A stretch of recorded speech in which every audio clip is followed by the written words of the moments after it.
Last year, we were treated to a number of really excellent lectures, and this year we'll be starting off in exactly the same vein. And I'm therefore delighted to welcome our first speaker, Professor Hezhong Dong, who is the Director and Senior Principal Scientist at the Shandong Academy of Agricultural Sciences in China.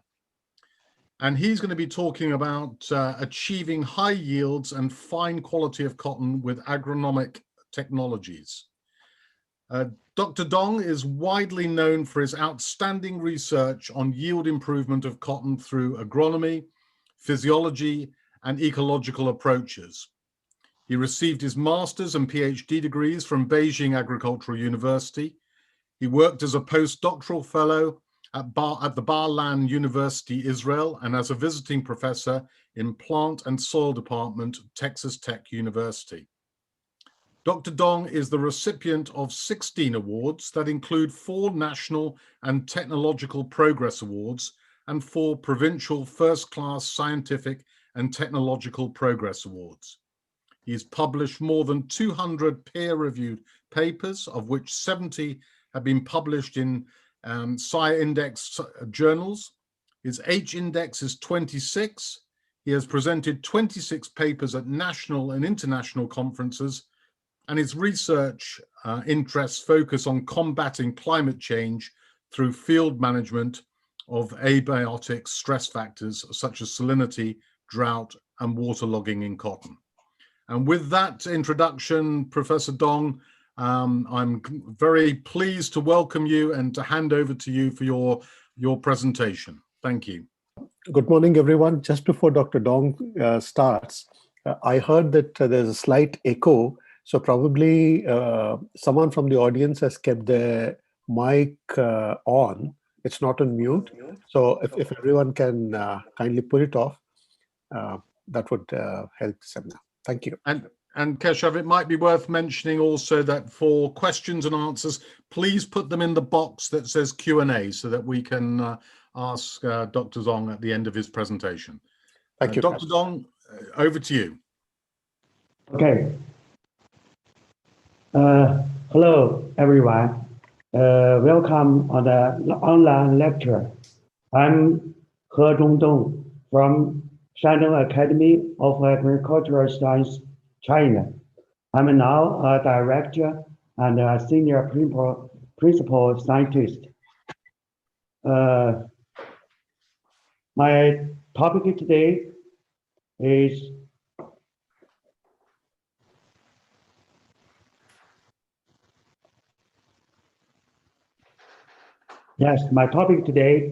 is achieving high cotton yields and fine quality with agronomic technologies. As you may know, in the last 70 years, cotton production in China has made great progress. The average annual yield increased by 3.6% from 160 kilogram per hectare in 1949 to 1,688 kilogram per hectare in 2019. The total output was 5.93 million tons in 1909, which was 12.7 times higher than that in 1949. So as you see the figures, the unit yield, total output was increasing, although the planting area is slightly decreasing. China currently accounts for about 25% of world cotton production, with just over a 12% share of the world planting area of cotton. The high yield is largely due to the country's adoption of a series of agronomic technologies. Now I will show you how we use these technologies to improve cotton productivity in China. And I believe these technologies will also be a good reference to other cotton growing countries in the world. In China now, there are 3 cropping systems: monoculture, intercropping, and double cropping for cotton-based systems. Now, the contents of the presentation includes 7 parts.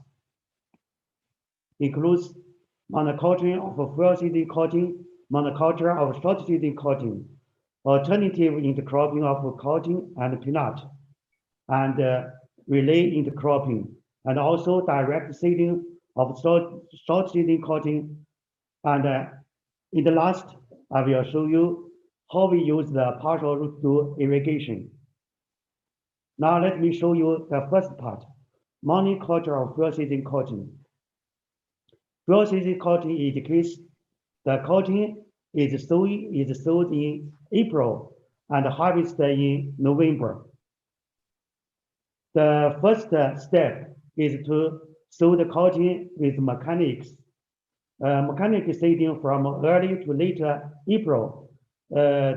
This depends on the ecological conditions. In some areas, maybe a little bit earlier, but in some areas, it may be a little bit later. Now, please note the staging, plastic mulching, and drip irrigation pipe will be laid. Drip irrigation pipe laying are conducted at the same time. That means all this can be done simultaneously. And let me show you why we use the monoseeding. That means 1 seed per wheel. If we use the cluster seeding, maybe the abnormal emergence will appear, and the long foot seedlings usually established. But if we use the monoseeding methods, usually we can get the normal emergency and have the strong seedlings. What's the mechanism? That is because monoseeding can form the suitable topsoil pressure and with the proper dark environment before emergency. This will produce more ethylene, regulates the differential expression of K genes for hook formation and the hypocultural growth, and finally assures establishment of strong seedlings.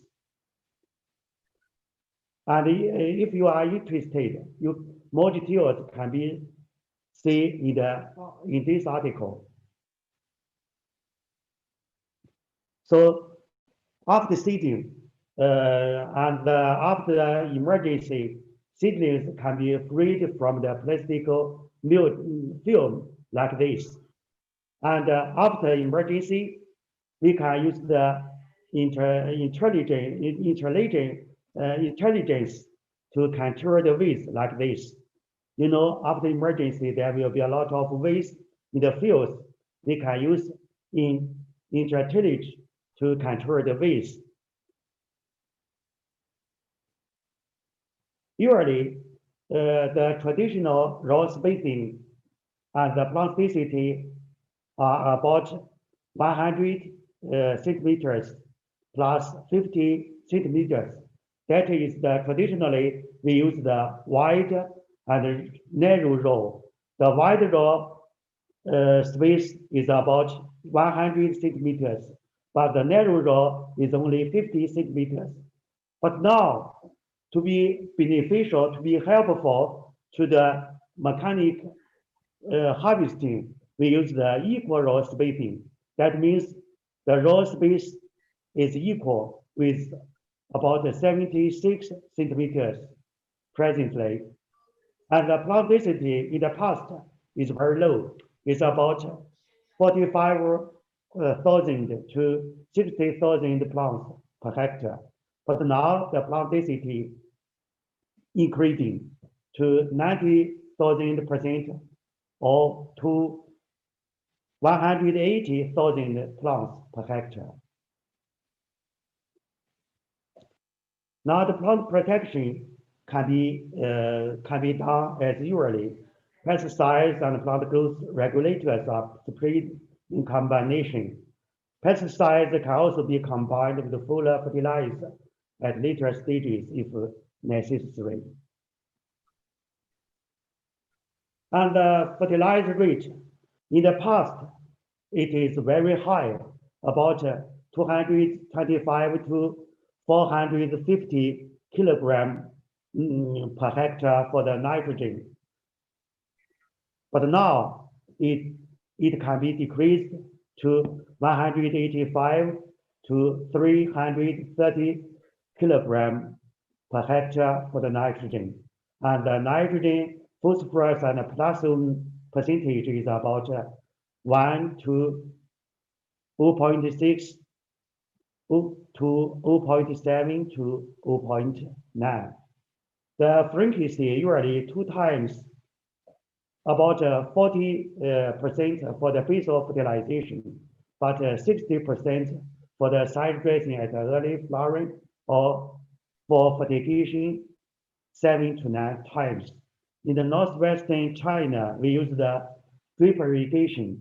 So the fertigation technology is used. I will show you the fertigation technology later. This is the mechanic fertilization. This is the traditional fertilization.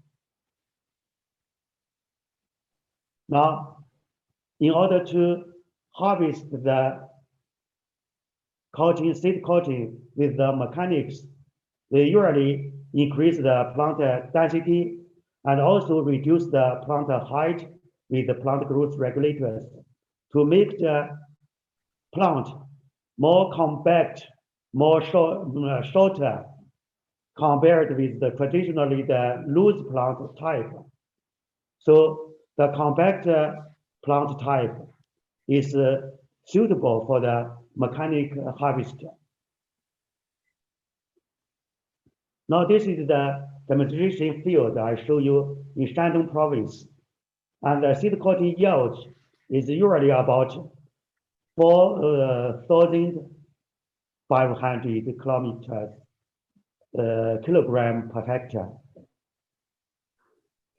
And in the northwest, especially in Xinjiang, now the unit yield is much higher, about seed cotton yield usually about 66,000 kilogram per hectare.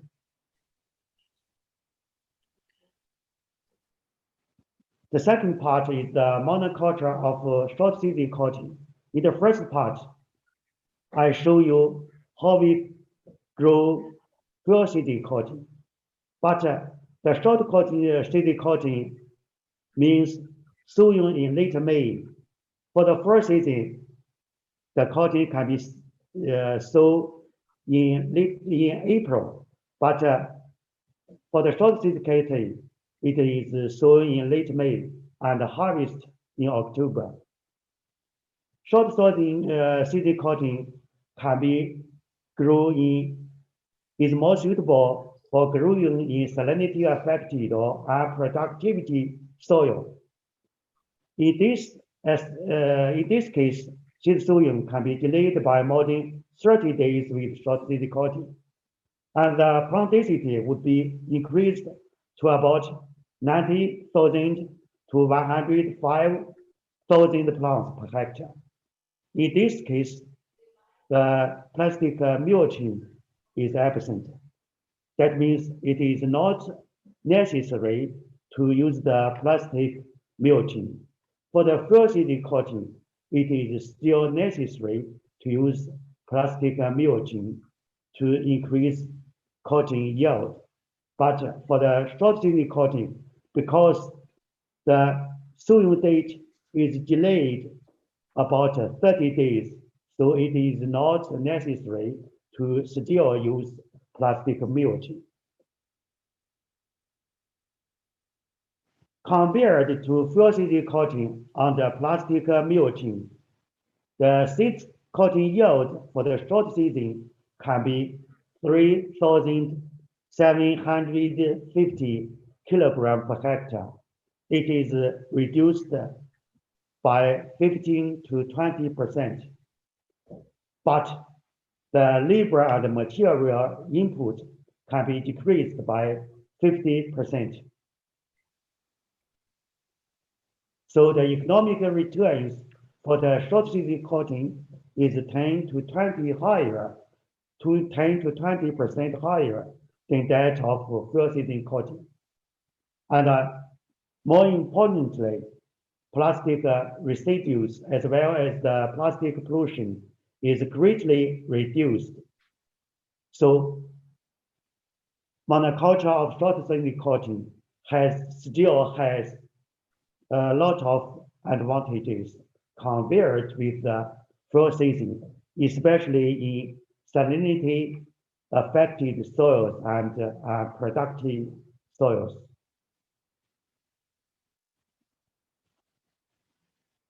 And this picture to show you the short season cotton to be harvested. This is the mechanical harvesting and the straw return. And after straw return, it is the soil tillage.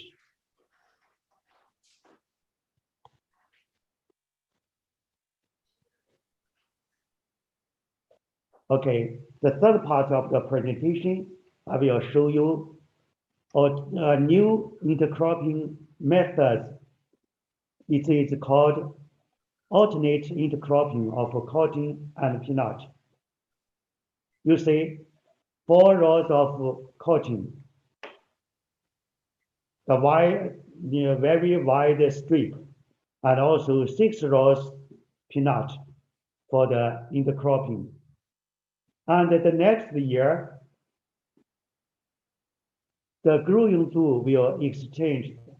This means in this part, in the next year, the peanut will grow here, and also the cotton will grow in this. Sorry. So the planting tools exchanges. In this case, the continuous cropping barrier of a peanut can be broken down. In this case, cotton yield is decreased by 20% due to the side effect and the improved soil fertility by peanut growing like this. And peanut yield is similar to monoculture peanut due to the reduced continuous cropping barrier. And also the wider strip intercropping is also beneficial to mechanization. That means we're using this mode of intercropping because the strip is very wide. It is beneficial to mechanization. And also the continuous cropping barrier will be broken down. So the peanut yield is comparative to monoculture. And due to the side effect, the cotton yield is increased by 20% compared with the monoculture of cotton. This is the cotton and this is the peanut before maturity.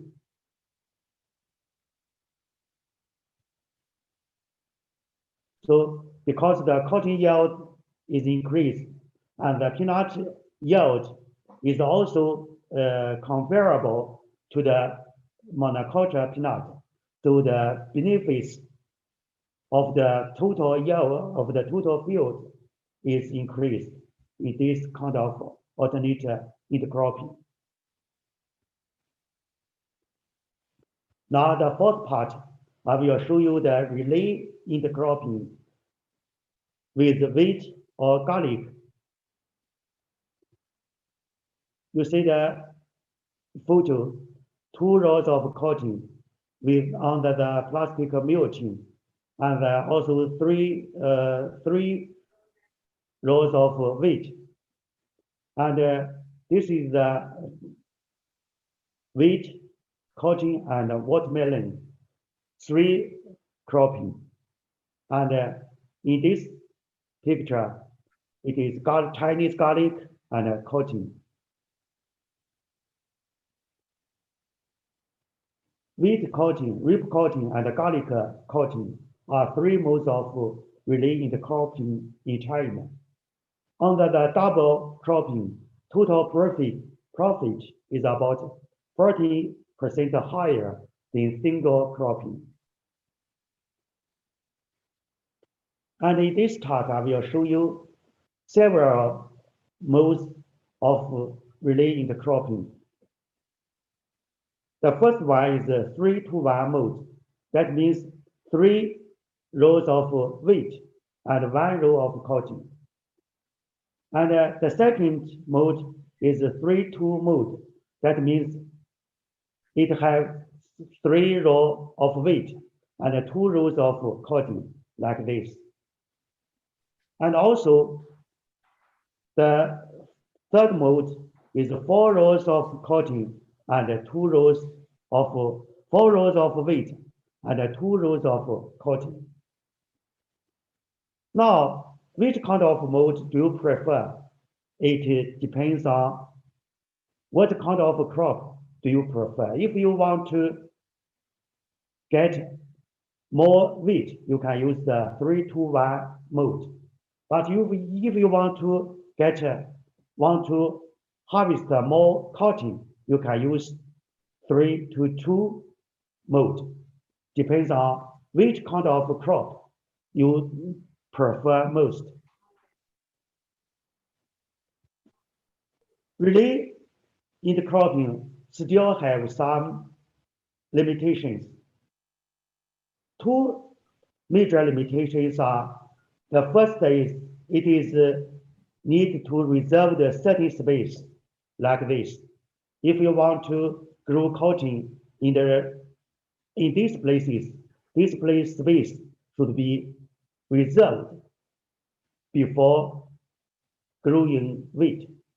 And the 2 crops, since the 2 crops have about 1 month together, grows together, so 2 crops can still competition for the environmental resources.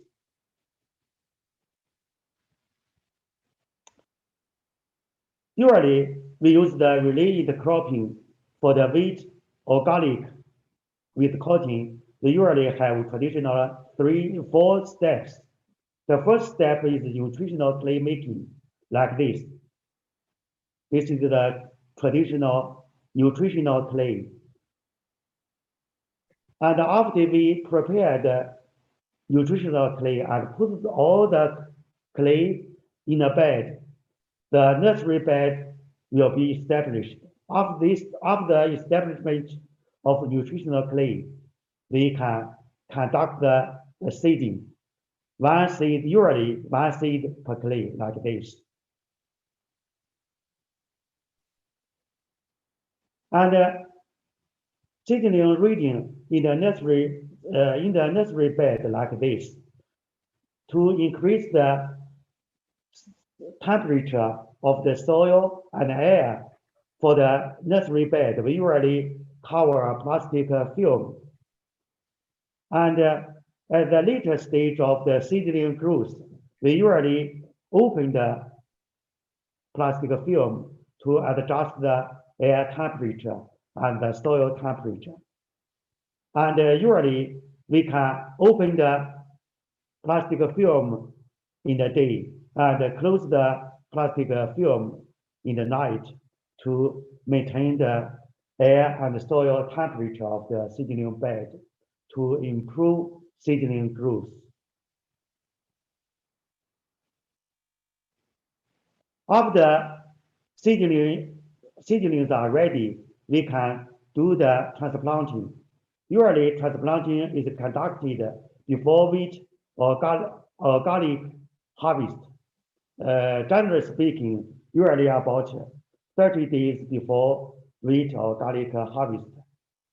We can remove the seedlings with the nutritional clay, like this. And before we transplanting, we usually use a handmade transplanter to dug a hole like this. This is the transplanting hole. Then we put the seedlings into the hole to finish the transplanting. We can either carry the seedlings for the transplanting. We also use a easier machine to carry the seedlings. Then we put the seedling into the hole.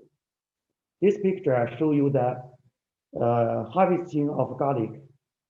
And after the garlic harvest and the seedlings of coating, you can see the seedling coating in the fields. And the traditional seedling nursery and transplanting is very labor intensive. So scientists in China invent a lot of new technologies to decrease the labor input. Now, the new technology is light and simplified transplanting. Usually, the seedlings are raised in medium, not the soil. Transplanted seedlings without medium in this case, like this. And this is the light and simplified transplanting. The seedlings were raised in a small pot, like this, seedlings in a small pot. And relating the cropping of cotton and garlic after the harvest of garlic. This is the cotton at the flowering stage. Usually for the wheat and relating the cropping of wheat and cotton, wheat grain yield is about 6,000 kilogram per hectare, 20% lower than wheat monoculture. Seed cotton yield is about 3,500 kilogram per hectare. The yield is similar to cotton monoculture. So the total benefits are much higher than monoculture wheat or monoculture cotton. And in the fifth part, I will show you double cropping with short loading cotton. You know, the relay cropping will be grow cotton before the harvest of wheat and garlic. But now we use the short seed cotton to conduct the seeding after the harvest of cotton and the harvest of the garlic, like this. Why we use this kind of technology? Because now we have bred a lot of very high quality short cotton cultivars, like the WCRC 532. The growth period is only about 107 days. The ball weight is about 6 grams, and the leaf percentage is 40, and also the fiber quality is very good. Now in the 2000, we usually use the FCRC 19, and in the 2010, we use the CRI 50, but now we have the FCRC 532. You can see for the FCRC 532, the unit yield and the fiber quality parameters are much better than the cotton varieties in 2000 and 2010. You see the fiber length, fiber strength, and also the micronori. And this is the demonstration field for the short sorting cotton at maturity. More details can be seen in such an article. For the field seeding cotton, the relay intercropping for the field season coating usually has the very loose plant type. In this case, you cannot harvest this kind of coating with the mechanics. But in this case, for the short season coating, the plant type is very compact. You can use machine to harvest the coating. And this is the short season coating to be harvested, and the mechanical harvesting of short season coating after garlic. So this is a great achievement, especially under the double cropping. And the last part, I will show you a new technology, water saving technology we call partial root-through irrigation on the mulching. You know, water resources are very limited in China, not only in China, and also in the world. So agriculture is threatened by the increasing scarcity of water resources, especially in the northwestern China. As you may know, northwestern China is now the largest cotton growing areas in China. So improving water use efficiency is a key practice for sustainable cotton production in this area. Partial root-through irrigation is a water-saving irrigation technique that improves water productivity without yield reduction. Partial root-through irrigation reduces the amount of irrigation by 20 to 30 without yield reduction, like this chart. This part of the root system is wet, but this part of the root system is dry.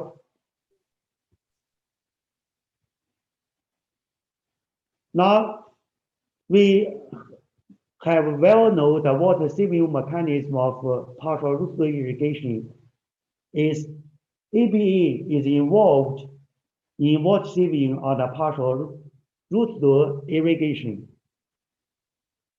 That means as the root shoot signal, EBE reduces the stomata opening and thus reduce the transpiration. That means if this part of the root system is subject to water deficiency, then the EBE signal will come out and carried to the leaves and then transfer to the wet system and in the leaves, they adjust the stomatal transpiration. EBE reduces stomatal opening and thus reduce the transpiration. This is the mechanism we know now. However, stomatal opening and adjustment is only one of the mechanisms in water saving on the partial root-through irrigation. On the partial root-through irrigation, the water uptake of the dehydrated roots, that means the dry roots, decreased, but the water uptake in the dehydrated roots increased. In addition to stomatal opening and transpiration, increasing water uptake from irrigated roots and reducing water leakage is another important mechanism to save water. Therefore, increased water uptake from the irrigated root systems to be more important than reduction in stomatal opening.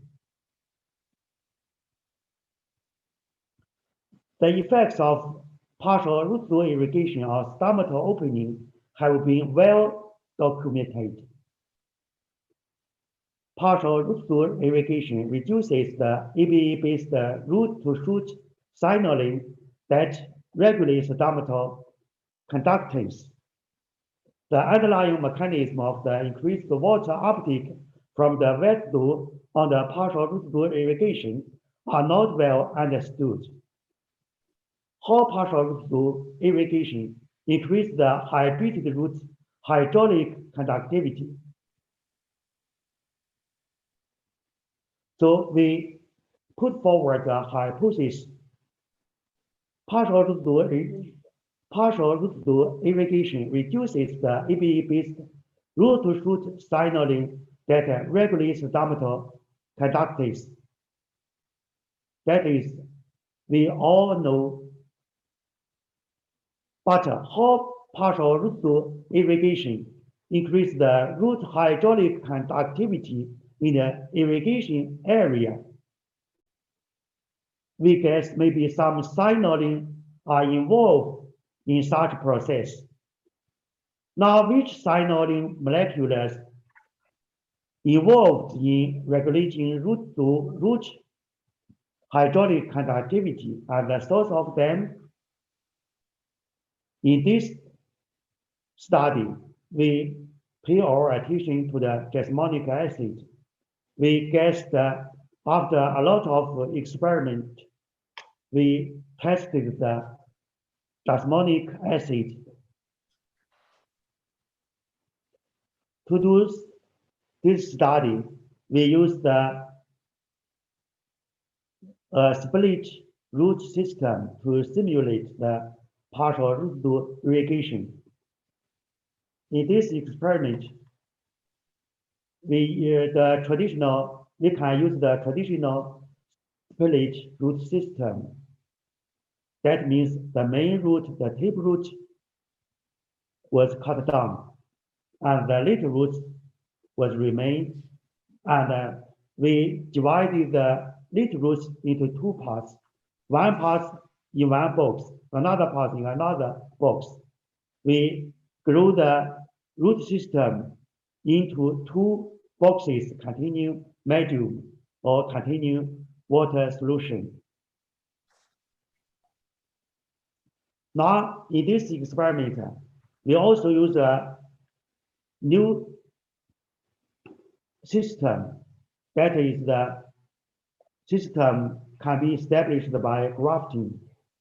The root system is intake and easy for starting long distance transportation.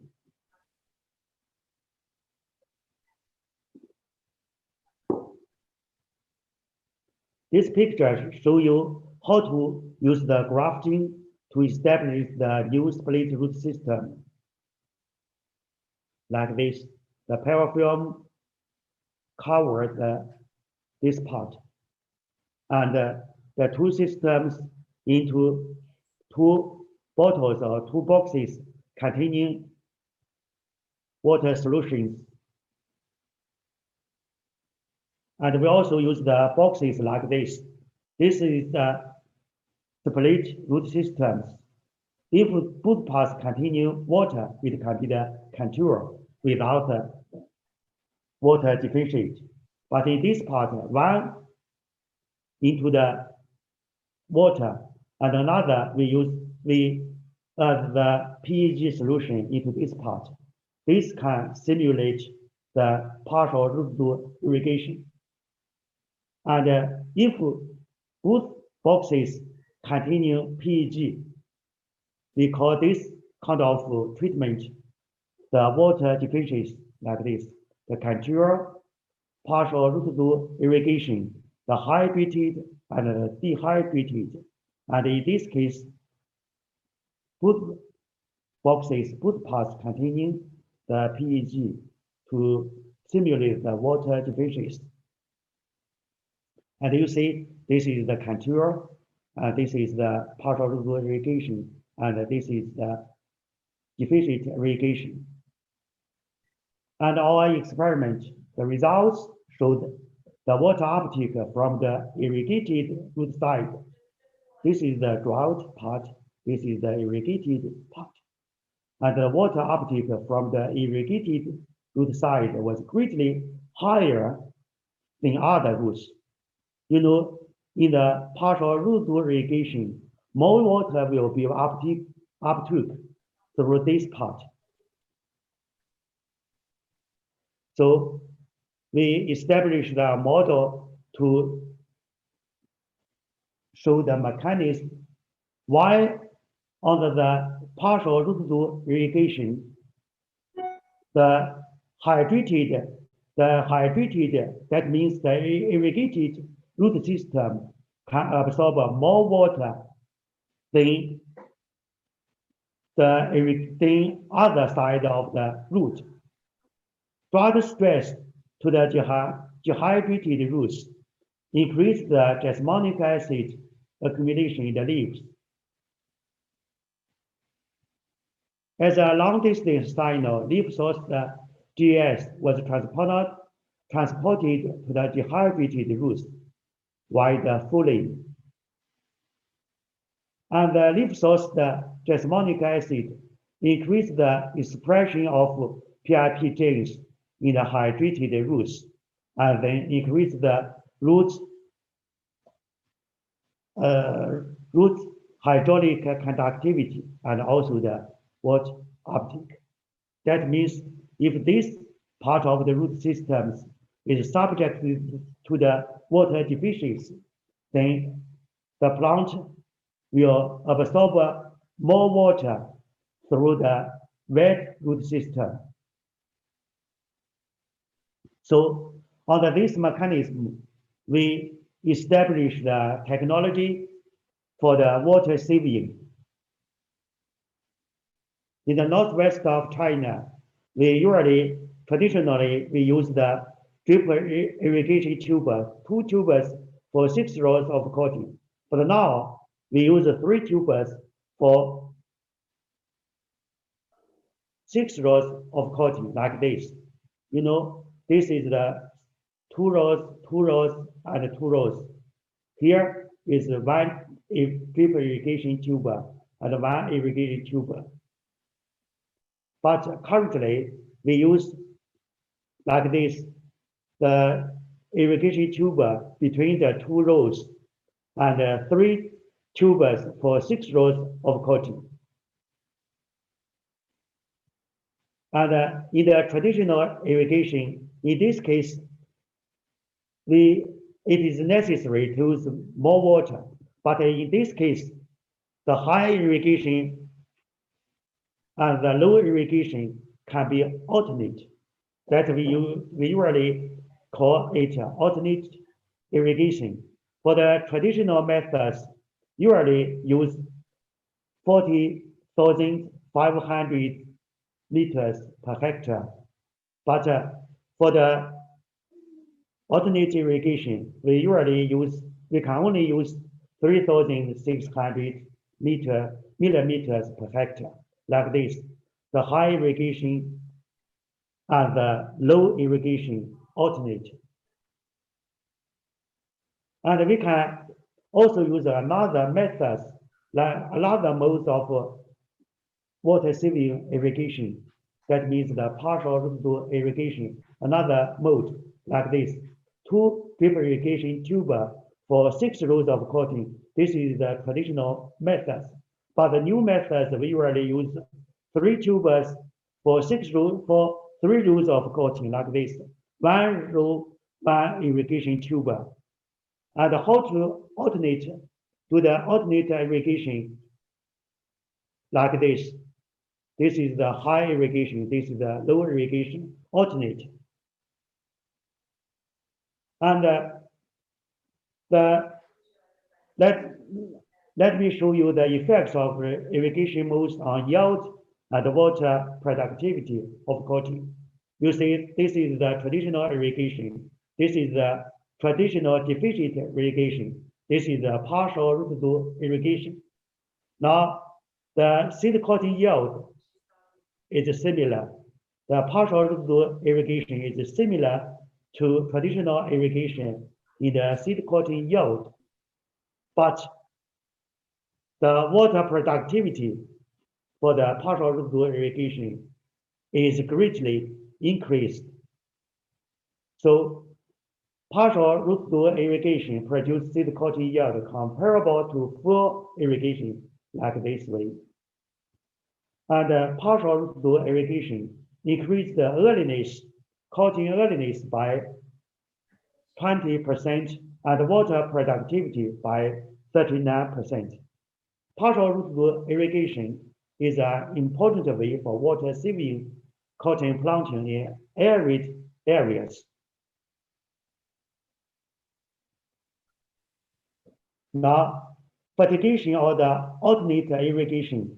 Fertilizer is applied at low irrigation like this.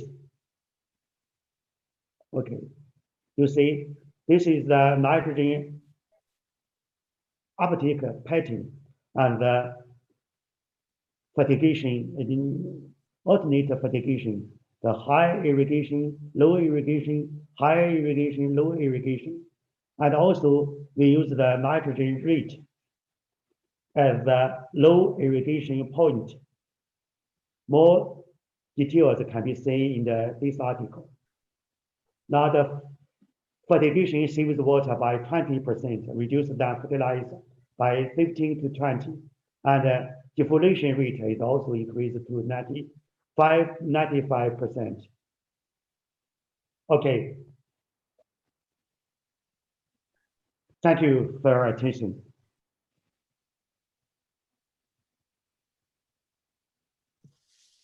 Thank you, Professor Dong, for a very interesting presentation.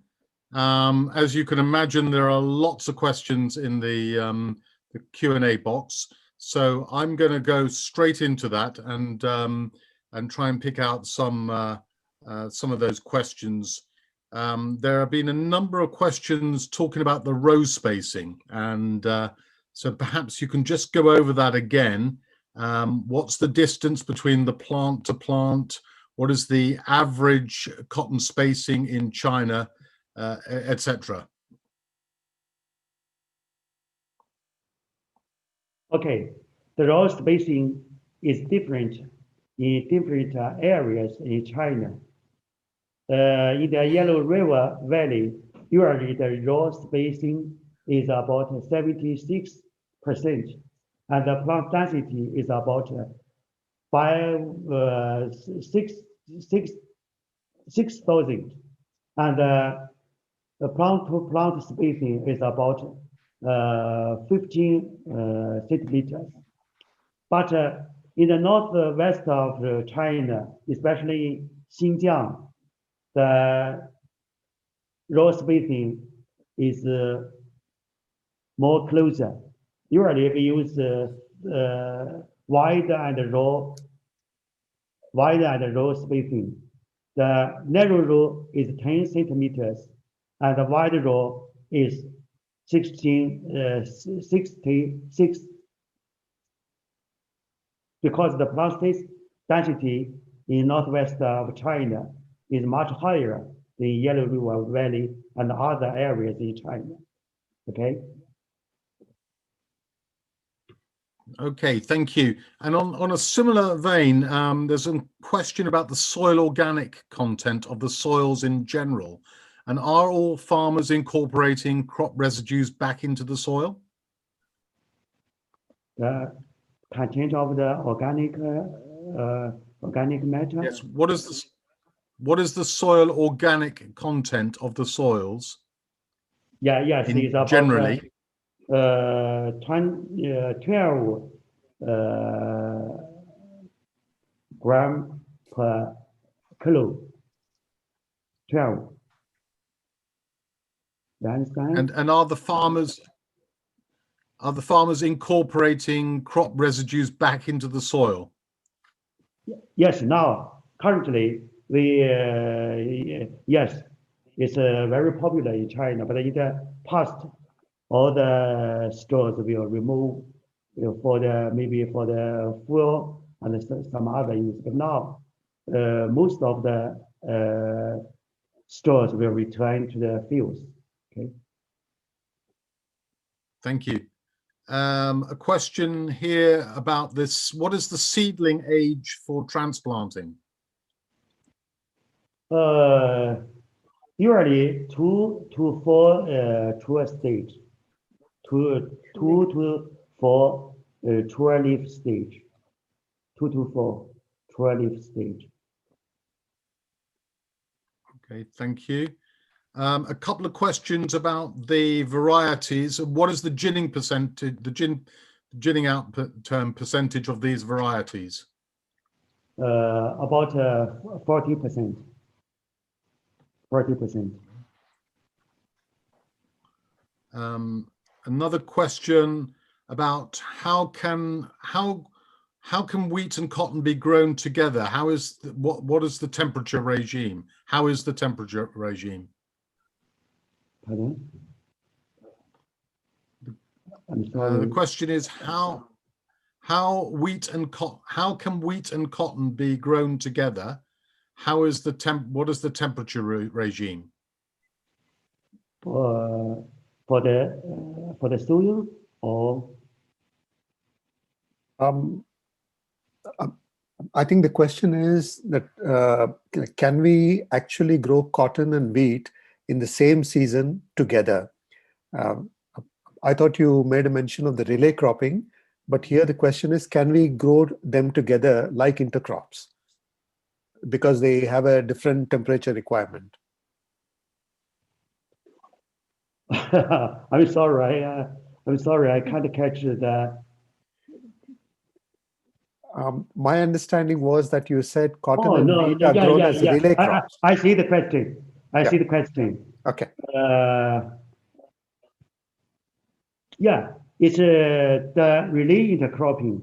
In China, the wheat is grown in the autumn and wheat season. But before the wheat can be harvested, we can grow the cotton. And for the temperature regime, like his question was because they have different temperatures. I think you answered it, because they're not grown together, they're grown in relay, almost one after the other, but there is a only slight 1 overlap. month. Only 1 month together. Yes, that's right. In the spring. Yeah. Good, thank you. Thanks for the clarification, Keshav. There's an interesting question from Dr. Santosh in India. Why is China not growing hybrid cotton to take advantage of heterosis? In the year 2000, hybrid cotton is very popular, but now we seldomly grow hybrid cotton because the seed production is very expensive and labor intensive, and so the seed price is very high. Almost all the farmers cannot afford such high seed price. So currently, we do not use hybrid cotton. And a follow-on question from him also is, how is better fiber quality achieved in short season cotton, as earliness and good fiber quality are difficult to combine genetically?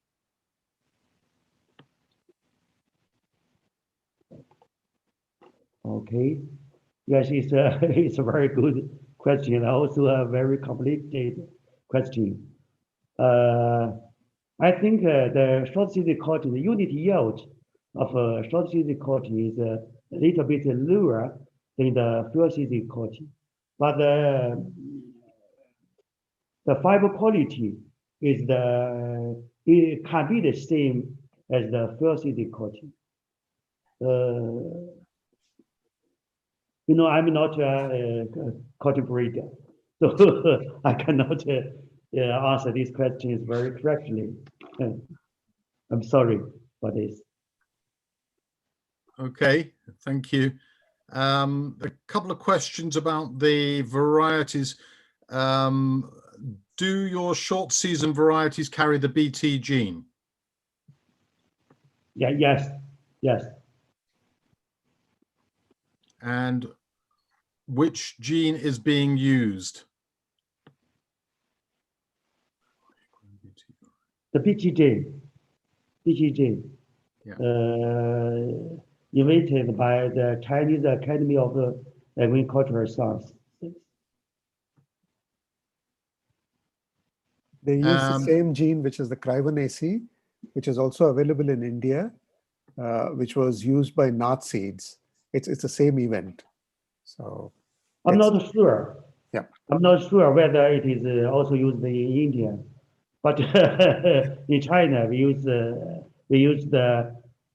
BCG from the Chinese Academy of Agricultural Sciences. yes, it was commercialized in India through nut seeds. It's the same crivin. It's the same truncated crivin. A couple of questions on garlic. Do you have particular varieties of garlic for intercropping in cotton? Yes, sometimes with very good earliness, better earliness than the traditional garlic cultivars. Yes. And a couple of questions about asking about heat stress on cotton and wheat, which I think you may have answered earlier.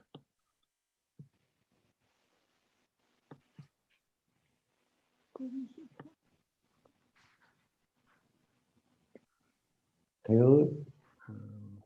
you repeat the question?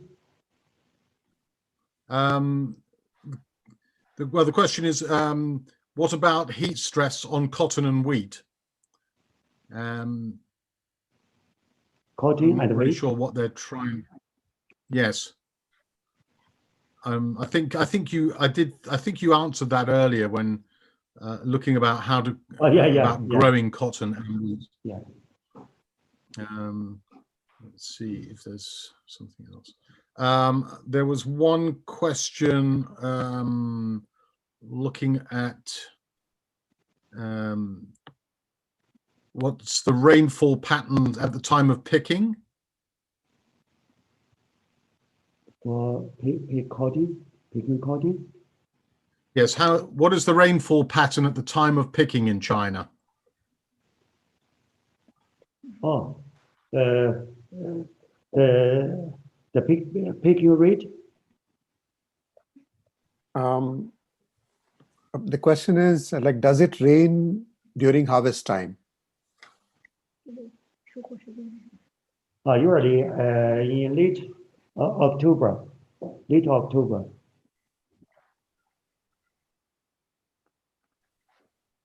If I may ask a couple of other questions from, these questions are from Bangladesh.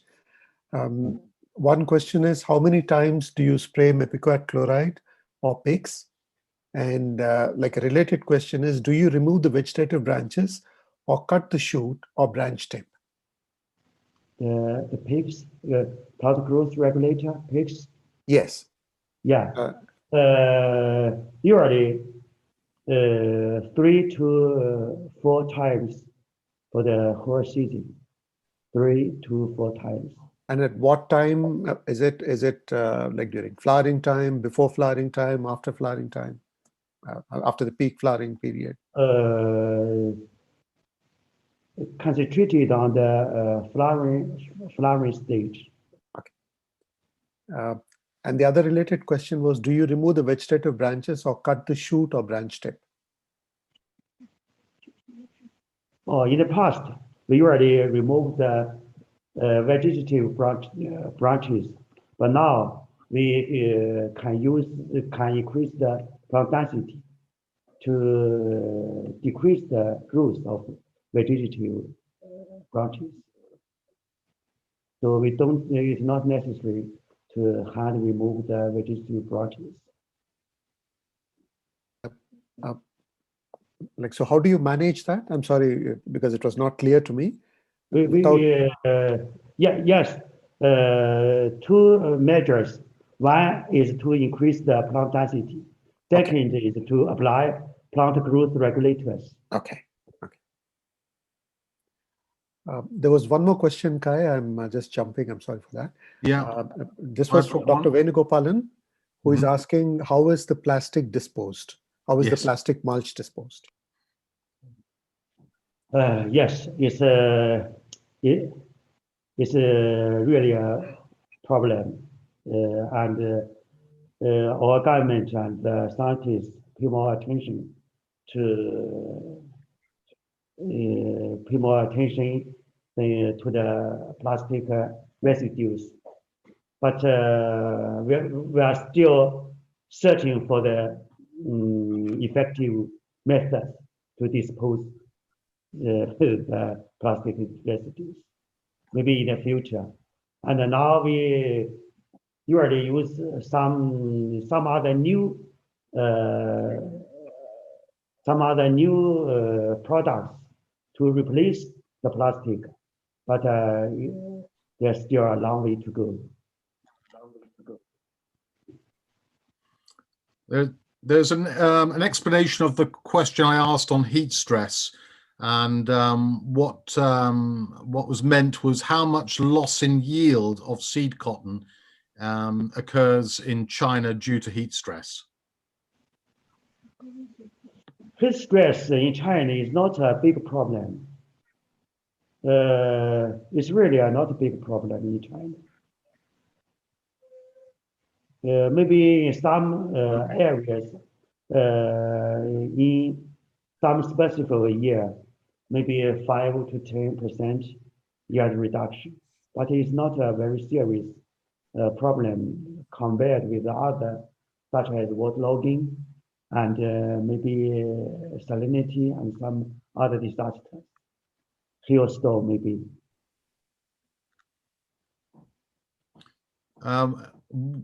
A question right at the beginning, I think it was, of the presentation. You talked about the yields of, I think, 4,500 kilograms per hectare.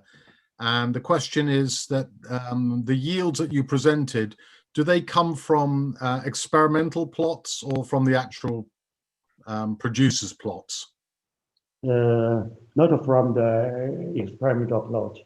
It's from the production areas. In the farmers' fields. Yeah.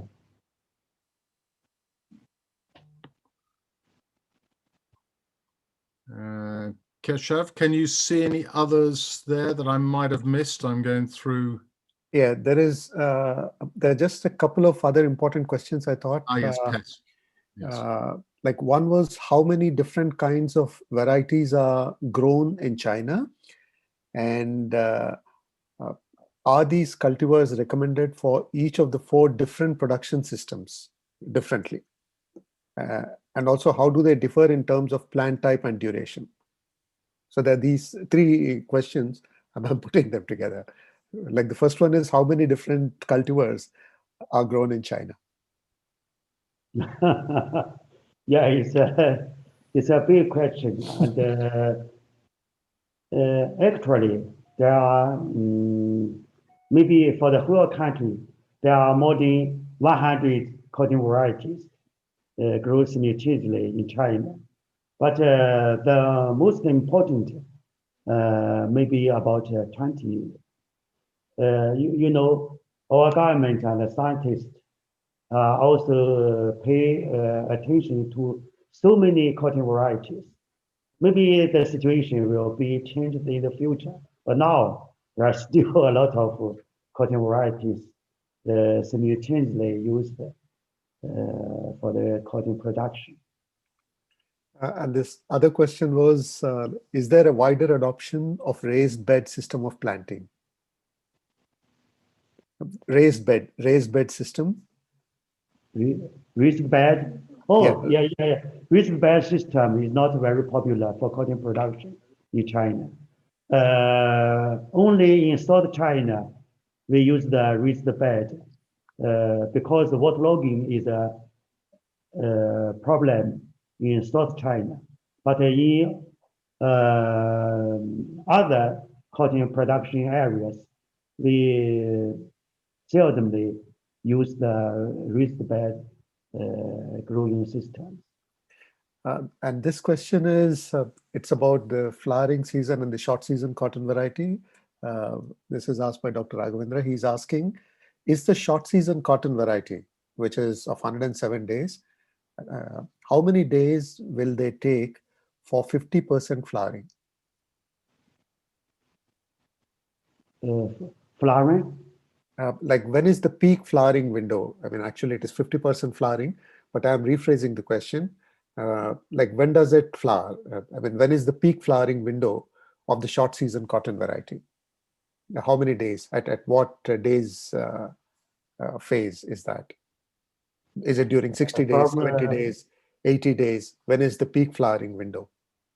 oh, from the emergency to the flowering? Yes. Oh, it's about, we, from the late May to July, to late July, maybe, yes, 2 months, 6 days, 60 days. Okay.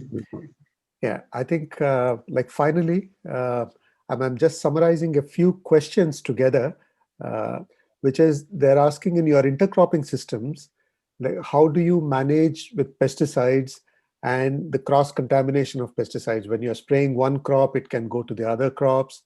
So it is that kind of question. There are a couple of questions related to that. How do you manage pesticides in your intercropping systems? Oh, yeah, yes, it's a good question. Now we use the wide strip intercropping, not the narrow strip intercropping. Maybe the wide row intercropping pesticide contamination is not a serious problem. We use the BT coating, so the pesticides is decreased compared with the non-BT coating. And also for the coating and the peanut intercropping, the pesticides, yeah, I don't think it's a big problem. But before we choose which system is okay, we usually consider this kind of situation. Kai, there's just one last question, I think, though we have Yeah. we are running over Okay. time. But this question is from Dr. Bruno Bachelier from CIRAD. He's asking, he's informing, he says research activities carried out in France by CIRAD showed that it is possible to create biodegradable films in the laboratory using proteins extracted from cotton seed. Do you know if such research is carried out in China? Pardon? He says biodegradable plastic films can be made using protein extracted from cotton seed. The low gospel cotton seed? The biodegradable films being made using protein from cotton seed, extracted from cotton seed. So he's asking, is that kind of research being done in China? This is for mulching. It is those plastic films that are made, biodegradable films, are made using proteins extracted from cotton seeds. Yes. I think so. Okay. Maybe some science. I think some scientists do such kind of study in China. Yes. Okay. I think there are a few other questions, but because we are running over time, what we will do is we'll save these questions and we'll put them to you so that you can also respond to those researchers who have asked them. Kai, I think. Okay. It's a good idea. Thank you very much, Dr. Yes, thank you, Professor Dong, for a really interesting presentation. And we now go to our next presenter, who is Professor Keerti Rathore, who is professor at the Department of Soil and Crop Sciences at Texas A&M University. Dr. Rathore is globally renowned for his pioneering work on the development of the ultra-low gossipal cottonseed trait, which recently received food and feed use approval in the USA, a rare feat for a public institution scientist.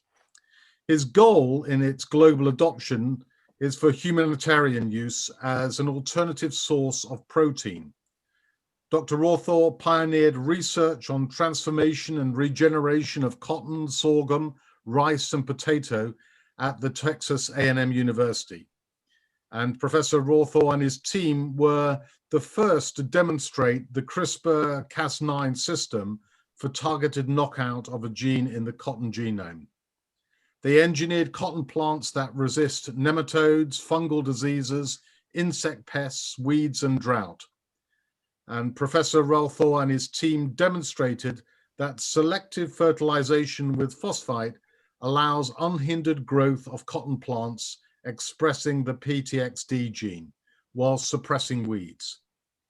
Professor Rathore has 8 US patents and is the recipient of the 2011 Cotton Genetics Research Award.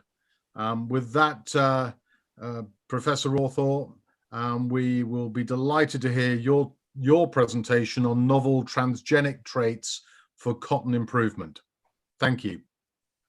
Thank you, Kai, and thank you to Keshav and ICAC for giving me this opportunity to talk about my work, which have been going on here at Texas A&M for about 25 years.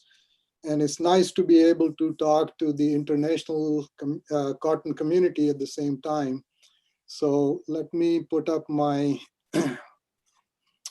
screen here.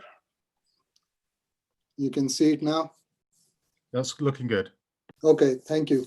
So, so as I said, I'll talk a little bit about our work that we've been doing for the last 25 years at Texas A&M.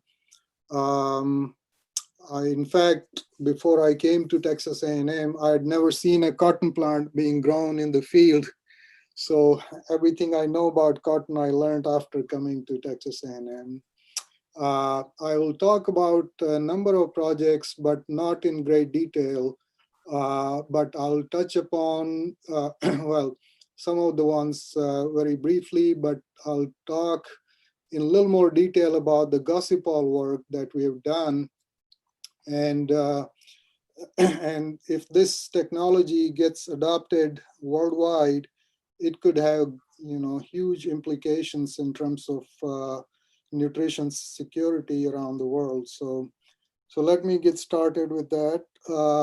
So this is slide is just to show you the fact that we actually use agrobacterium mediated transformation in all of my work.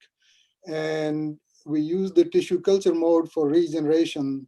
And just to give you some idea as to how long it takes to get transgenic cotton plants after transformation. So here are different stages. This is about 3 or 4 days after transformation. Here is a cotyledon disc. And to get to this stage where you get the first plant in soil could take 10 months, 8 months if you're lucky, sometimes as long as 12 months. So it's not an easy process, but we've been able to do it reliably in our lab. The process is slow but reliable. Okay, so one of the first things that we did was to look at the activity of this promoter called the 35S promoter or CAMV 35S promoter in cotton. Now, why did we do that? In fact, we did this because the very first BT cotton that came out here in US, the BT gene was driven by this particular promoter, and there were questions as to when the BT production starts in those cotton plants. There were a couple of surprising facts. One was that in developing embryos in cotton, so this is a stage at 12-day post-anthesis cotton embryo, there is no 35S promoter activity, as we can see when we use this gene for coding for GFP. So there is no GFP expression we see at 12-day post-anthesis. But as the embryo gets bigger, so this is 13-day post-anthesis, and we just about begin to see some GFP activity, as you can see here in this picture. And after that, the promoter activity becomes stronger and also spreads throughout the embryo. So that was one surprise, that in very early stage embryos, there is no activity of this promoter. We also shown very clearly that the promoter is also active in the developing fiber. So The other project was with regards to drought tolerance, and we utilized tobacco osmotin gene. Again, it was driven by the 35S promoter. We introduced that construct into cotton plants, and here are two lines, 6163 and 6153. We withheld watering for about 9 days. This is all under greenhouse conditions. So here are Coker 312. This is the wild type non-transgenic plants. And as you can see, they are showing severe wilting symptoms, whereas the two lines that we have osmotin gene in, they seem to be standing up much better to this drought stress. We carried out a long-term experiment after that. This experiment was taken all the way to maturity. In this experiment, we conducted multiple drought treatments, 10-day, 6-day, and 3-day, again by withholding water. And this is the first drought stress treatment. Again, this is the wild type non-transgenic cotton plants, and here is our line 6163. As you can see, after 10 days of drought stress, this line is holding up fairly well to drought stress. We took this experiment all the way to maturity. In both cases, when you have drought stress, whether it's wild type or the transgenic line, we do see a yield reduction both in terms of seed as well as the lint. However, the transgenic line 6163 did perform much better in terms of lint production under drought stress.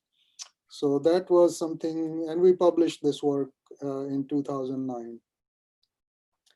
The second project, which I'm going to talk about, deals with disease resistance in cotton. And as you all know, cotton suffers from many fungal diseases. And so we thought we can utilize this gene, the endochitinase gene from Trichoderma virens. Trichoderma is a pathogen of other fungi. Again, so we took this gene, put that under the control of 35S promoter, and introduced the construct in cotton. And here are the results. So in these three lanes, we have cotton, the control or non-transgenic cotton seeds that were sown. By the way, the whole tray is infested with Rhizoctonia solani, which causes cotton seedling disease. And in these three rows, we have one of our transgenic lines.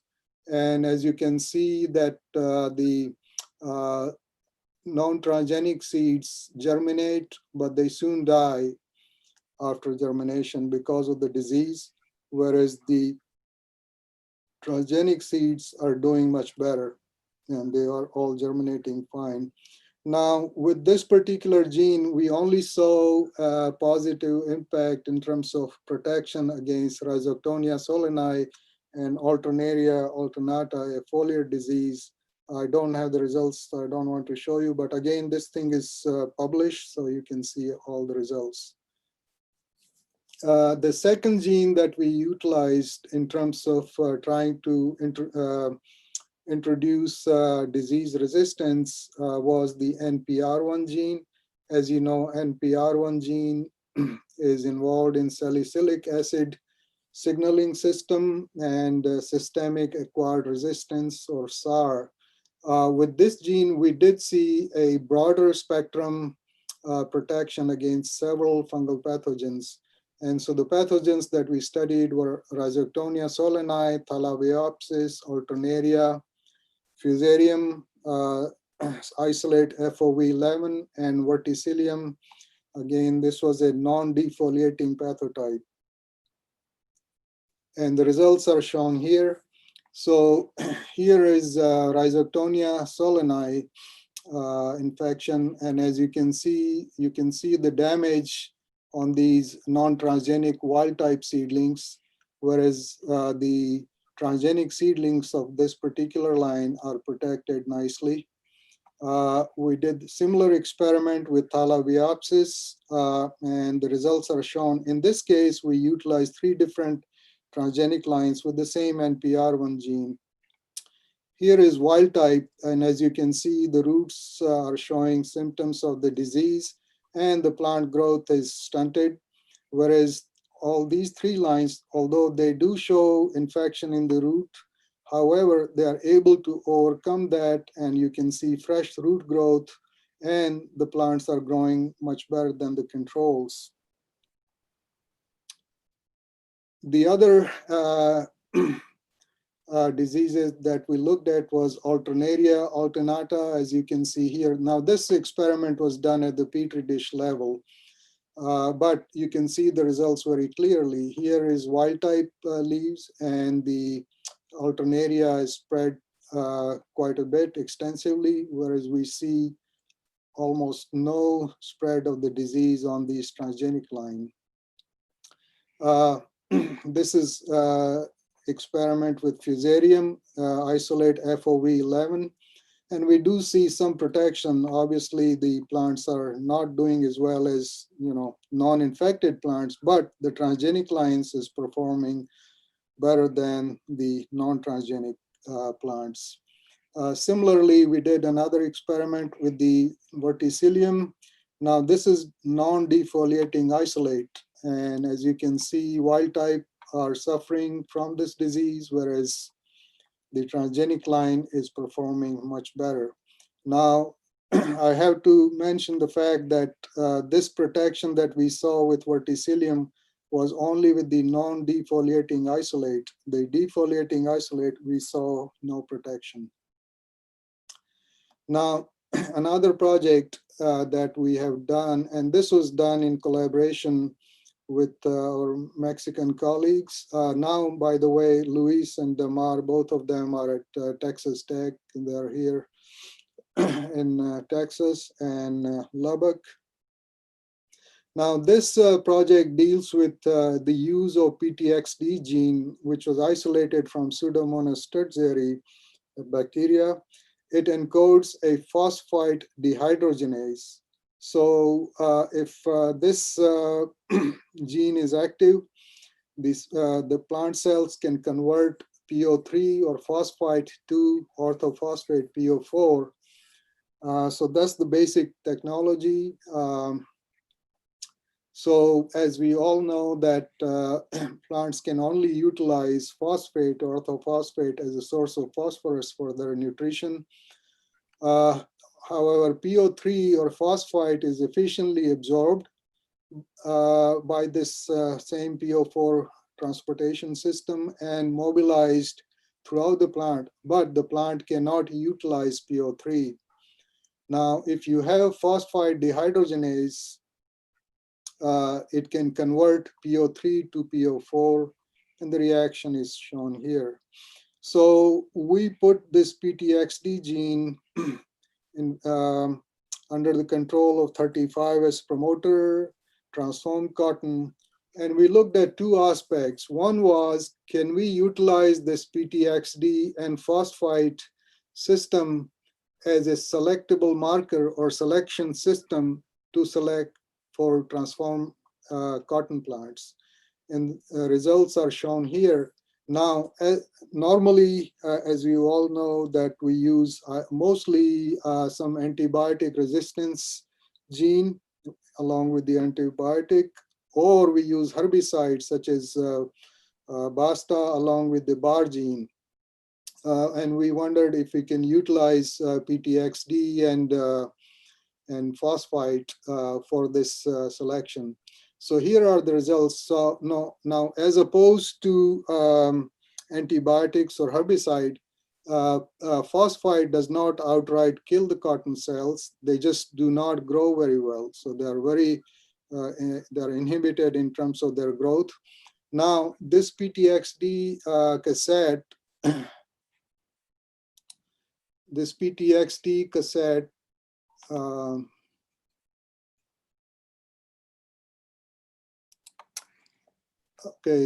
was also linked to a GFP cassette.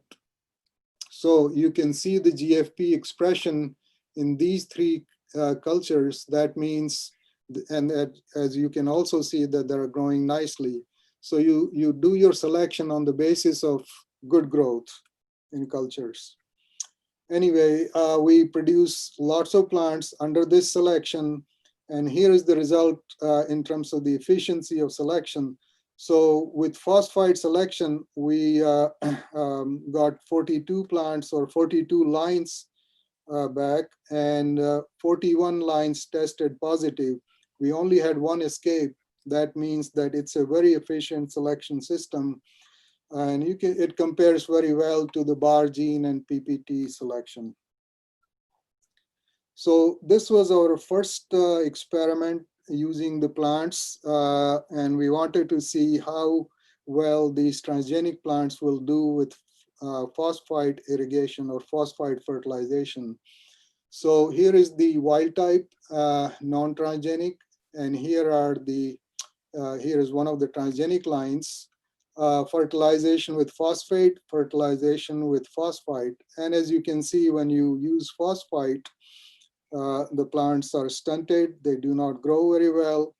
Here are our transgenic lines, and these plants are growing quite nicely, as good as if you're fertilizing with phosphate. Now you may be wondering, what about these three plants? Well, this is T1 generation, so gene is segregating, and these three plants happen to be null segregants. But the 6 plants here that had the gene are growing nicely with phosphite fertilization. So following that, we did an experiment with natural soil from a field near San Angelo.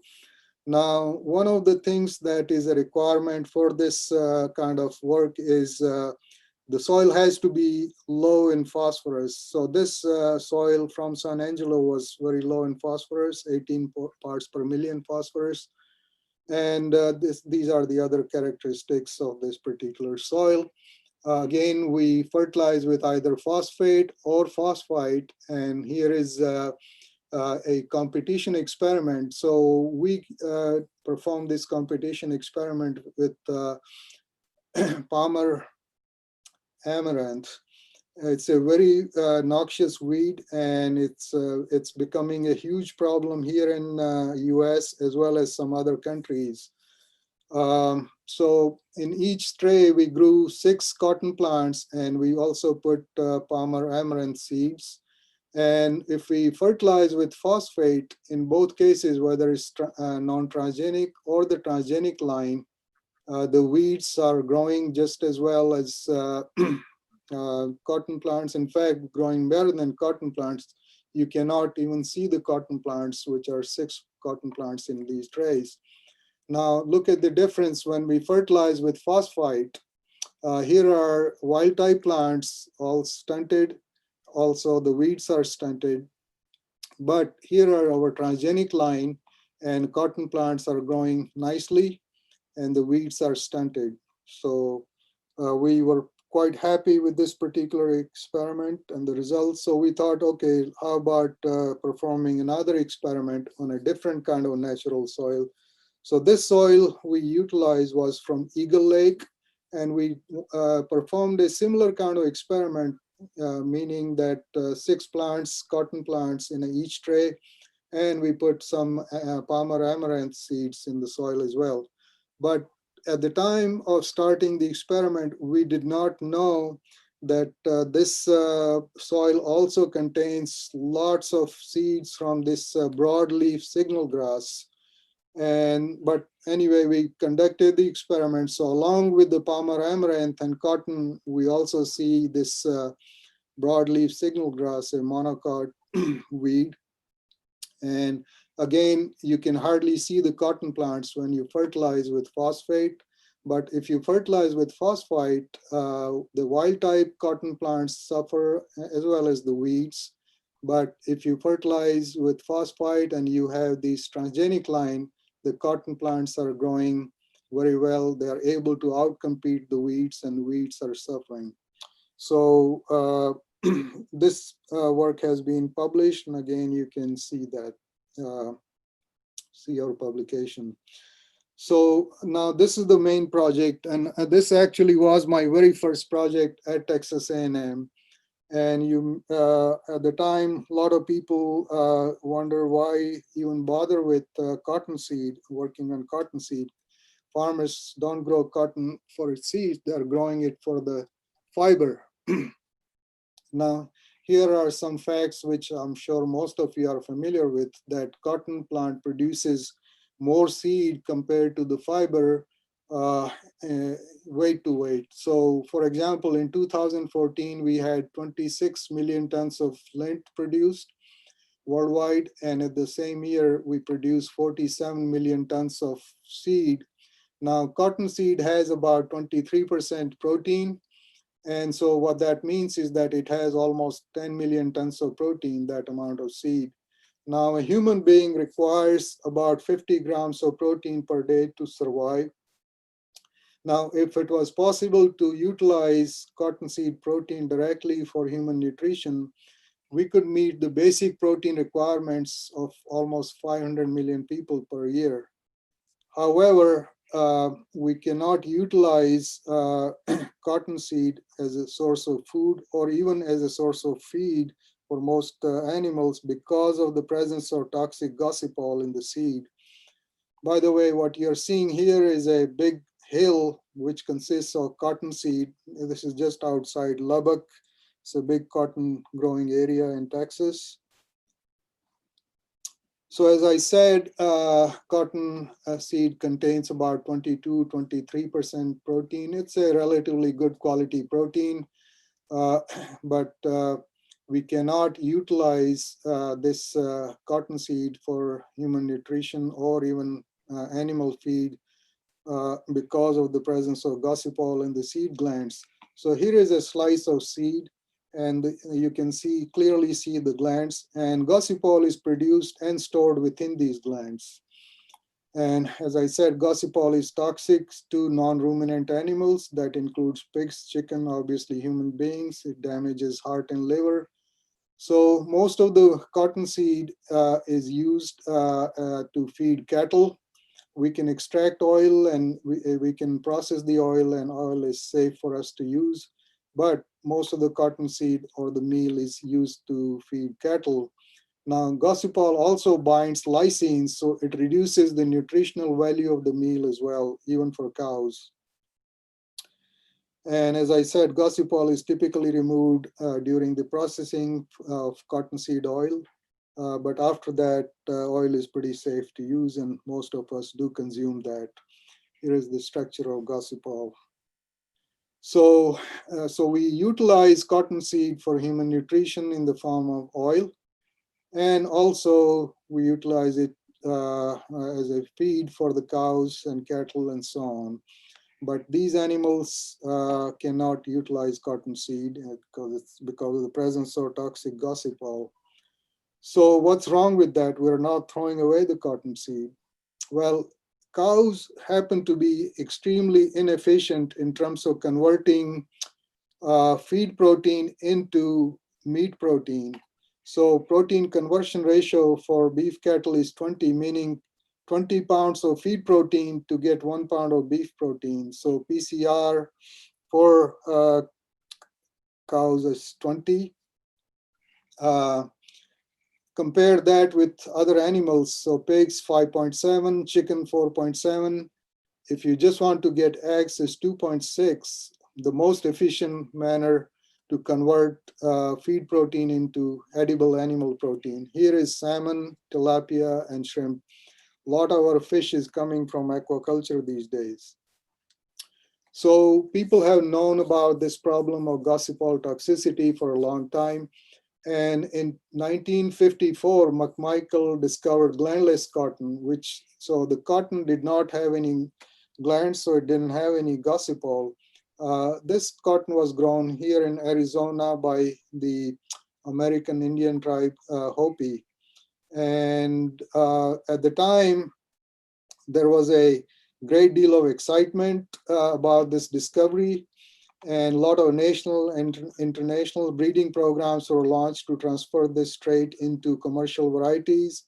A lot of animal nutrition studies were done, and they all found that this was a good source of feed for a lot of different animals, monogastric animals, and the seed was considered even fit even for human consumption. And in fact, Texas A&M got into this act, and they took cottonseed kernels, roasted and salted, tried it out on people, and they all liked the taste of the cottonseed. So this is what the glandless cotton plant looks like. Here is leaf, no glands at all. Seed, obviously no glands. Here is a normal cotton plant with glands in the leaves and most aerial parts. And here is the seed. Now, normal cotton seed contains about 10,000 parts per million gossypol, and virtually no gossypol in the glandless seed. Now, what I didn't tell you is that gossypol and some related terpenoids protect plants from several insects. And also there is some reason to believe that these compounds also protect the plant from some pathogens.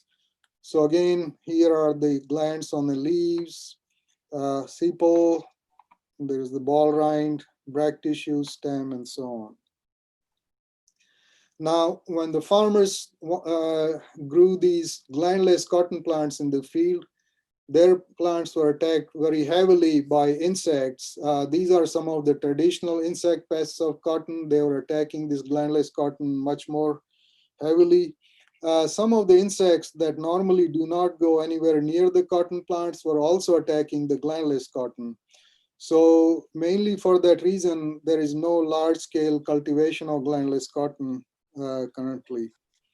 So this is where we came in. We started this project in 1995. Our goal was to either totally eliminate gossypol or to at least bring the gossypol level down below 450 parts per million from something like 10,000 parts per million. Now, why 450 parts per million? FDA in this country permits gossypol in food if the levels are below 450 parts per million. But we wanted to maintain the same levels of gossypol and other terpenoids in leaf and other parts of the cotton plant to provide protection. So this slide shows the gossypol biosynthesis pathway. Couple of things I want to point out here. The cotton seed and the flower petals, the glands contain mostly gossypol. In the green parts of the plant, glands contain not just gossypol, but also hemigossypolone and heliocytes. And some of these terpenoids have much higher insecticidal activity compared to even gossypol. But as you can see, they are derived from the same basic biosynthetic pathway. One of the main steps in this biosynthesis is conversion of farnesyl diphosphate to delta-cadenine. And this step is driven by an enzyme called delta-cadenine synthase. And we thought, okay, what if we block this step using, say, RNAi, but do so in a seed-specific manner? Can we eliminate gossypol in the seed while maintaining the gossypol and these other terpenoids in the rest of the plant? And that's exactly what we did. But before we did that, we obviously had to have a lot of technologies available. And so we developed those technologies. Obviously, I showed you that we had the efficient transformation system for cotton. We isolated this delta-cadenine synthase gene from Gossypium hirsutum. We isolated and characterized as seed-specific promoters. And obviously, we had to use a very strong and powerful gene silencing technology called RNAi. I've already showed you this picture before. So we thought we can isolate a promoter from cotton that hopefully will be active only in the seed. So we went after alpha globulin promoter. Now, globulins are principal seed storage proteins in cottonseed, as you can see here. And we thought, okay, the promoter that drives the expression of these proteins should be specific to the seed. And so we isolated this promoter, hooked it up to this reporter gene called GusA. So here is our promoter, here's the Gus gene, it's a reporter gene. And we transform cotton with this promoter. And here are the results. So this promoter, which is indicated here by the activity, its activity by this blue coloration, becomes active just in a very small area. This is 16-day post-anthesis cotton embryo. Here is the embryo at this scale. Just about the activity becomes noticeable here. As the embryo becomes larger and larger, the activity becomes stronger and it spreads throughout the embryo. By 25-day post-anthesis, the activity of this promoter is there throughout the embryo, and it remains active for the rest of the duration of the embryo development. And so that was a good news. Now, how about other tissues? How about seed specificity? We did another experiment where we tested the activity of this promoter in all these other organs. The only place this promoter was active in the seed. So here is when the gossypol production begins in the cotton embryo, about 25-26-day post-anthesis. Our promoter is active way before there is any gossypol production in the seed, and it remains active throughout the duration of embryo development. So we knew that we had a good promoter. So we made some RNAi construct. We chose about 600 base pair sequence of the delta cadhein synthase as the trigger gene. Now this sequence had homology over 90% with all the known delta cadhein synthase genes at the time. So we made use of this construct, the intron hairpin construct that was developed by CSIRO. We made the hairpin construct, and it's also linked to NPT2 gene, which confers resistance to kanamycin. And this is our first result. So here are gossypol values in individual cotton seeds. These are 10 seeds. Normal gossypol values is about 10,000 parts per million or 10 micrograms per milligrams seed tissue. Here are a couple of our original lines, line number 2 and line number 32. And as you can see, a lot of seeds show very low level of gossypol. Now, these seeds are T1 generation seeds, so the transgene is segregating, which we can tell by this PCR results.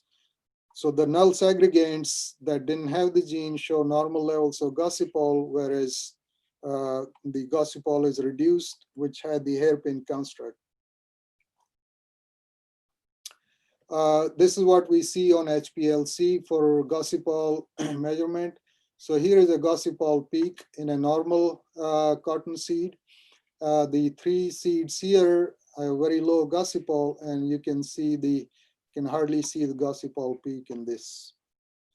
So we wanted to make sure that the gene that we targeted for silencing through RNAi was indeed silenced.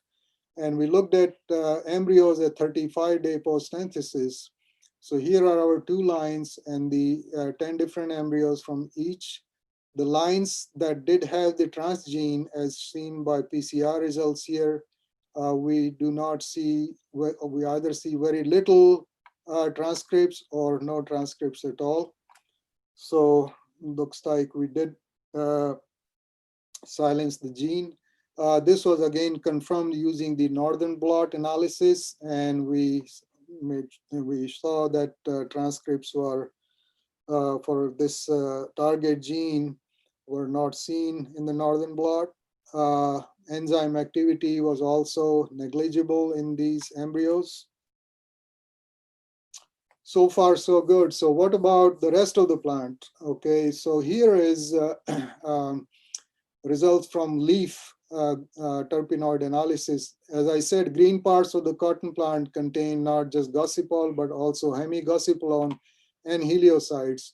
So again, we have controlled non-transgenic plant, 10 plants, and we have line number 2 and line number 32. And here is values for gossypol, hemigossypolone, and heliosides. And as you can see, that line, transgenic line number 232, the levels of terpenoids are not reduced. We also tested other parts of the cotton plant. We tested terminal bud, floral bud, brake tissue, petals, ball, and the root. And again, the red bar is non-transgenic, and the two green bars are the two transgenic lines. And we see that there's no reduction in the level of terpenoids in these other tissues. So the low seed gossypol trait is completely tissue specific. We go to the next generation, and these are 50 seeds from homozygous T1 plant, and all the seeds have low gossypol values. So that shows that gossypol trait is stable and transmitted to the progeny. Encouraged by those results, we conducted our own field trials for 3 years in Texas A&M University fields. So here are some lines. So again, these are, the red bar is non-transgenic Coker 312, and the green bars are the two transgenic lines.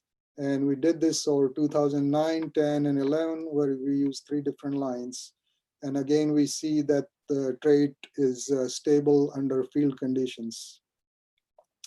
Don't expect you to read this numbers on this slide, but we again tested all the other foliar parts and other parts of the cotton plant, and the levels of terpenoids are not reduced under field conditions.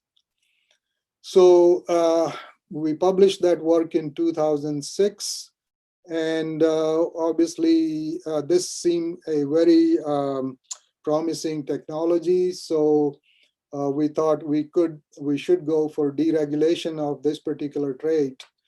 So we had to generate hundreds of additional lines. We had to screen those lines at molecular level, biochemical level. We did inheritance analysis test. Agronomic performance trials were done in 3 different states, and 8 trials over 2 years. We obviously did seed composition analysis from those trials, fiber quality analysis. We submitted our petition to USDA APHIS and FDA dossier in 2017.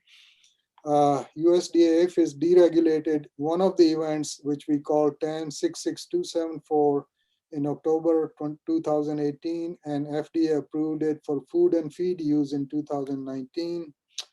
So this is where things stand now. So as I said, we got approval from USDA in 2018, FDA approval in 2019. So we have brought down the levels of seed gossypol from about 10,000 parts per million to about 350 parts per million. It's well below a level which is considered safe for human consumption by FDA, which is about 450 parts per million. FAO, WHO allow limits up to 600 parts per million. The more important thing is that the foliage and floral parts contain normal levels of gossypol for protection against insect pests. This work has been also described, the whole technology and the deregulation is described in our recent paper, which is in Critical Reviews of Plant Sciences in the very first edition in 2020. So you can look at all the USDA APHIS petition at this website, which again is given in this paper. One more thing which is not published yet, what we have done is to take that TAN 66274 line and use the CRISPR to knock out NPT2 gene. So we do have one line here where we have a 4 base pair deletion within the NPT2 gene. So now we have rendered the NPT2 gene non-functional. So that's one less hurdle in terms of its acceptance in other parts of the world. What can we do with this thing? Well, we can utilize this cotton seed for poultry or swine now. We can also utilize it for aquaculture species, or it can even be used directly as food. can use it to fortify flour for protein. We can use it as bread spread, or some people who may be in the audience from the southern part of India may recognize this drink called parutipal. It's made from cottonseed and is really enjoyed by a lot of people. So it should be much safer now if the technology is adopted everywhere. Now, here are a couple of examples I want to show you as to what the need is for another source of protein. So this is about chicken meat production in 3 different countries and worldwide. Now look at these numbers here. So from 1961 to 2017, this is the population growth in India, but the chicken meat production has gone up by 51-fold in India during that period. In China, it went up by 29-fold. So a similar situation in terms of egg production. So in India, during that period, the egg production went up by 24-fold, and in China, it went up by 17-fold. Now, this is one way to remember the numbers here. So protein in global seed, cottonseed output is equivalent to protein in 1.7 trillion eggs. Globally, we produce about 1.4 trillion eggs. That means there is more protein locked up in cottonseed output than there is in all the eggs produced in the world.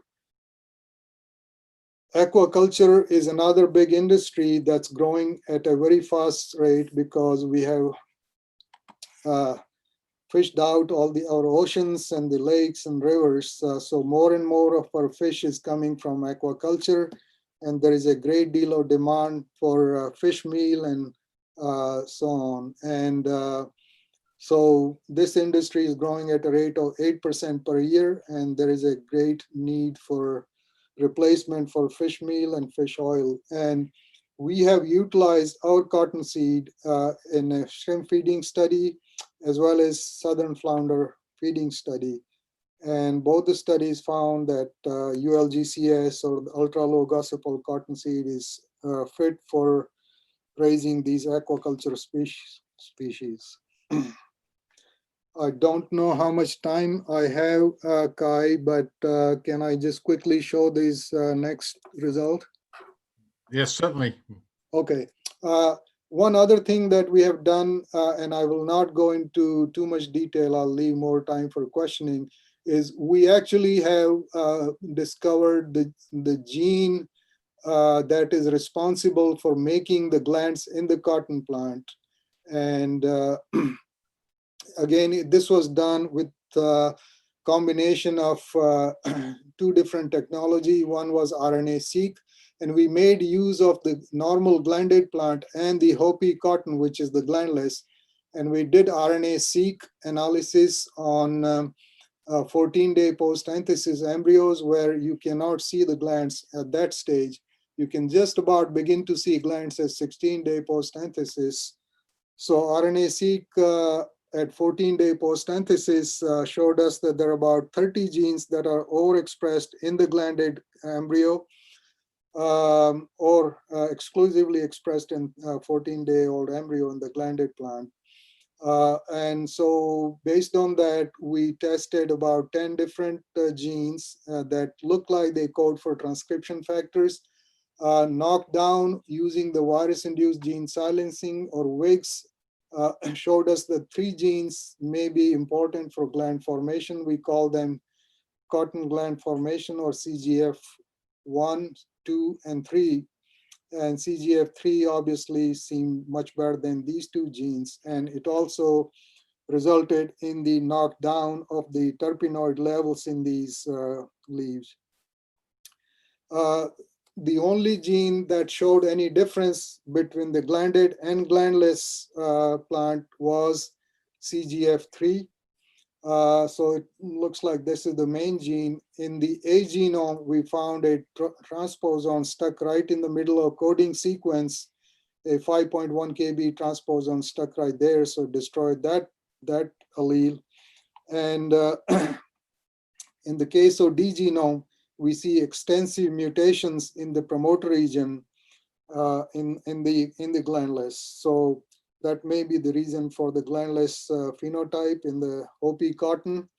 And in order to fully confirm that we actually have the right gene that is responsible for making the glands, we actually did CRISPR knockout of CGF3 gene. So this is normal cotton plant, and you can see the glands very clearly on all the parts.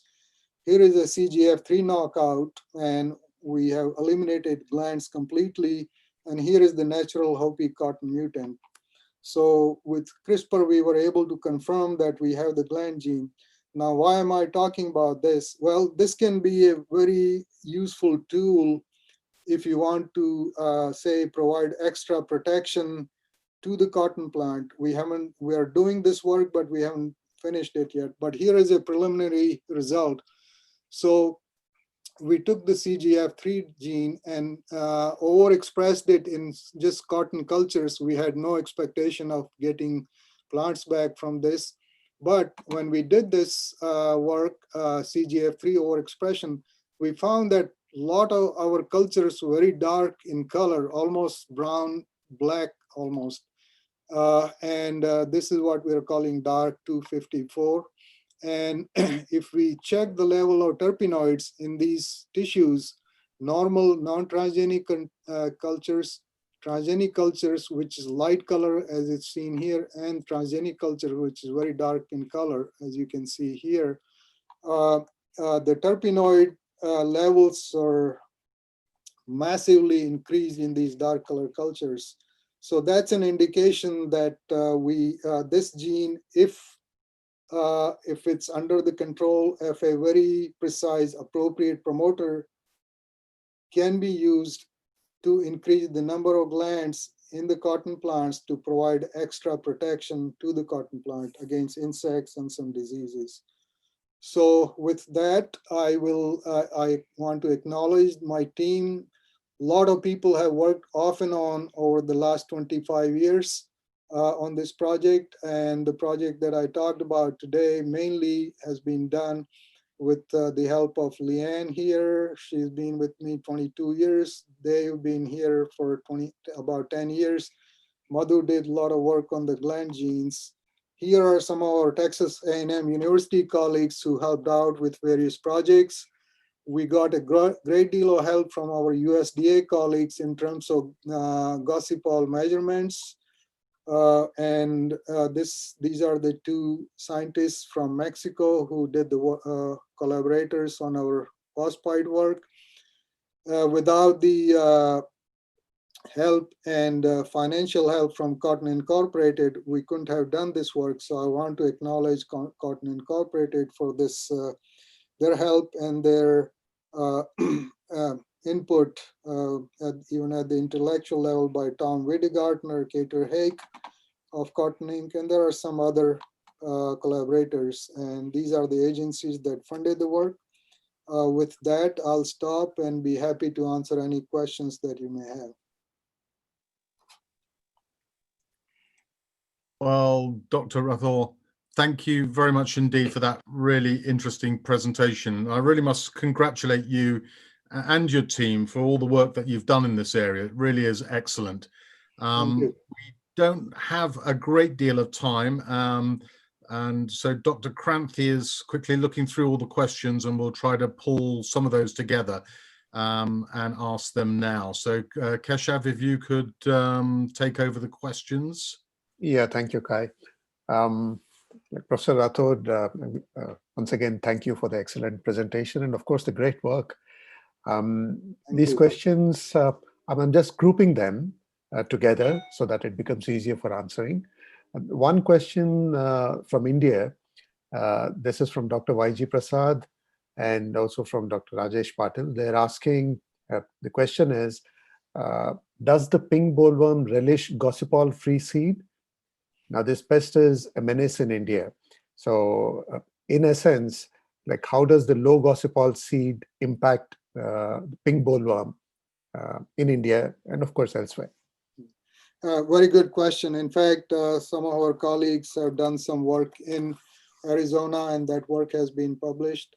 You can look that up. Yes, there will be some weakening because gossypol, as we all know, does provide some degree of protection. Although, if you think about it, it really, whether gossypol or no gossypol, the cotton plants still suffer from damage from several insects, including pink bollworm and all other cotton pests. So, but there will be some reduction in the protection because of the lack of gossypol in the embryo. So that's the trade-off one has to make. Yeah, thank you, Professor. There's actually one more question related to the yields. This is from Dr. Vinod Raut. He's asking, is there any yield drag in the ultra-low gossypol cottonseed varieties compared with normal cotton varieties? Yes, very good question. No, we did not find any. In fact, this is what this whole deregulation process was all about. What happens to the yield, how well the plants perform in the field, and so on. And all the results are there for everyone to see in our petition to USDA-APHIS. At least the line that we finally took forward for deregulation, we don't see any significant yield loss. Thank you. And in fact, I'm aware of a great deal of interest from India, Pakistan, and a few other countries for the ultra-low gossypol seed varieties. So this question is coming from Dr. YG Prasad and also from Dr. Balasubramani. It's about the possible deployment strategies for the ultra-low gossypol cottonseed varieties in developing countries like India and also possibly Africa. Yes, very good question. So certainly as a scientist, our intention in terms of developing this technology was that it gets used everywhere in the world where there is a need for cottonseed protein or extra protein of any kind. So certainly our university, as well as Cotton Incorporated, they are eager to utilize this technology for humanitarian purpose, which will include the countries that you have mentioned. And because of the patent issues and some other issues, we're still trying to figure out how can we share this technology with other countries. So that's in the process, and we're working on that. It'll take some time. Now, one of the things that the reason why things are a little bit slow is that we've gotten approval only here in the US.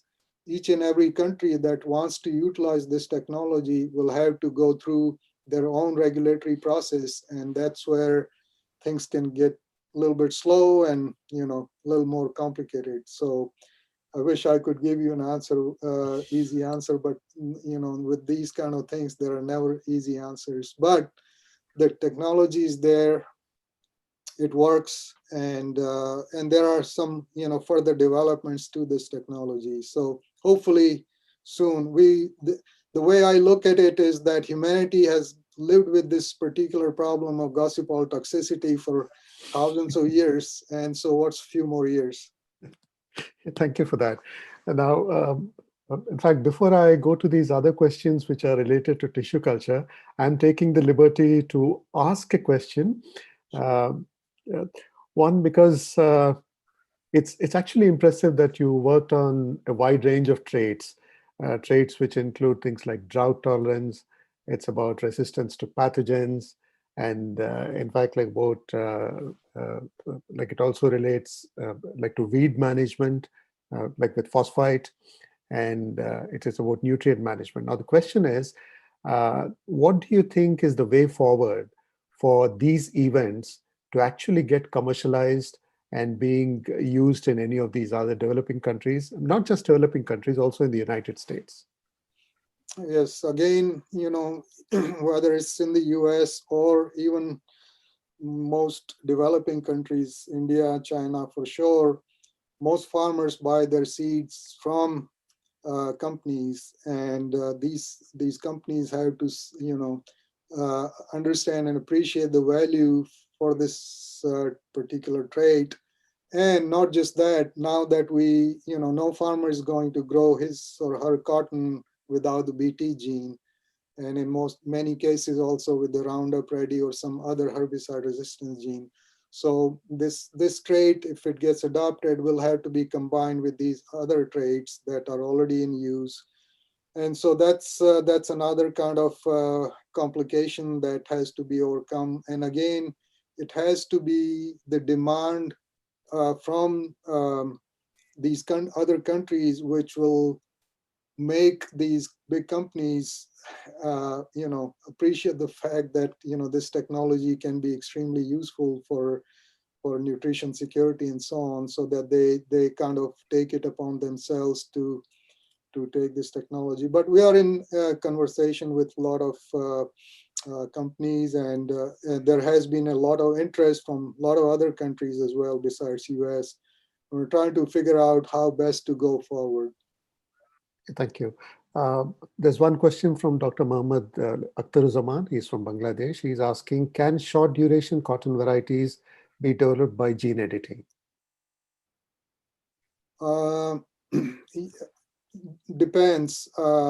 Certainly gene editing, or 2 or 3 examples that I showed you were when people talk about gene editing, there are 2 or 3 different types of gene editing.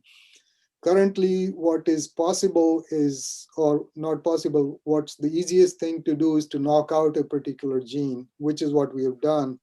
But if you want to make subtle changes in a particular gene, you want to just say, for example, just change one nucleotide, or you want to replace a particular segment of gene with a desired sequence, that is much harder. So it all depends on whether a knockout of a gene will achieve a particular trait. And if that's the case, certainly that's possible in immediate future. But in the long run, we should be able to carry out all different types of genome editing studies, and we can utilize those technologies to achieve any kind of trait that we want in the long run. Yeah, thanks. And there's this question from Susanna. She says, congratulations, Dr. Rathore. Do you have some advances in getting transgenic cotton plants resistant to the boll weevil? We are working on that currently. We in fact just have gotten some lines. We have many different genes we are trying, and we don't have any results yet. In fact, we just started our very first experiment just this month, in fact. There's another question from Dr. Vijendra Sangam. He's asking, is there any reduction in maturity in gossipol-free transgenic? No, not that we see, no. There's a question from Shafiq. He's asking, what are your thoughts on CRISPR-induced virus resistance through gene editing or deletion for the leaf curl virus, and the subsequent adoption of these viruses to these changes in their genome? Again, a good question. It all depends on whether you can use CRISPR directly or not. In some ways, if you want to destroy the incoming virus, you may have to have stable transformants, and so that sort of in a way defeats the purpose of CRISPR, using CRISPR, because your plants are going to be transgenic anyway. But again, it's something that can be done, at least something that can be explored, and something that I'm certainly open to. Yeah, thank you. There's also a question. This is from Louis. He's asking, thanks for the excellent presentation. Did you evaluate the effect of the phosphite on diseases, of applying phosphite in phosphite transgenic lines, the effect on diseases? All right. Yeah. No, it's a good question, because phosphite is, in some cases, does get used for this particular purpose. We have not done that. It's something that we have in our mind. Again, we are in public institution with very few people to work on projects, so a lot of things on mind. But we can only do so much with limited money and limited personnel. So certainly we want to do that, but it'll take some time. There's a question from Dr. Sabesh. He's making a mention of the culture MCU5, which is an Indian culture. This has been used in Australia to confer resistance in their cycot cultures. This is to confer resistance against fusarium wilt. So he's asking, can we isolate the trait for wider use through transgenics? It depends. Again, if it's a single gene that confers such resistance, obviously we can certainly use that. And this is where the CRISPR technology will prove to be extremely beneficial when you're able to utilize, or say, take a gene sequence from a wild type relative and take that gene sequence and introduce that into the cultivated variety.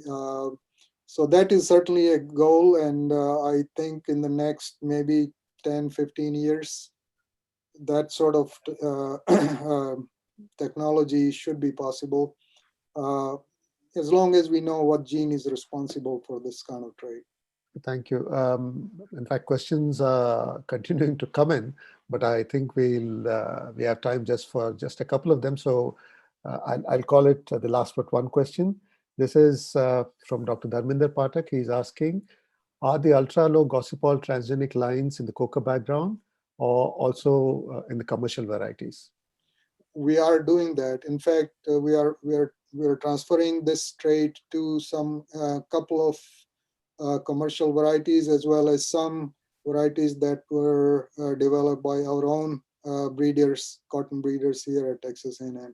So we are doing that, and the trait can be transferred easily by crossing, and we do it ourselves here in the greenhouses. This question is from Dr. Muhammad Umar Iqbal. He's asking, what was the explant? Actually, you explained that your method of transgenic plant development is based on agrobacterium. So, but he's also asking, what was the explant? Yes, we use mainly hypocotyl pieces or cotyledonary petiole. Sometimes we use cotyledons also. All three tissues can be used. There's no problem with that. In fact, our very first paper on cotton transformation provides those kind of details, and subsequent papers, as well as some of the book chapters.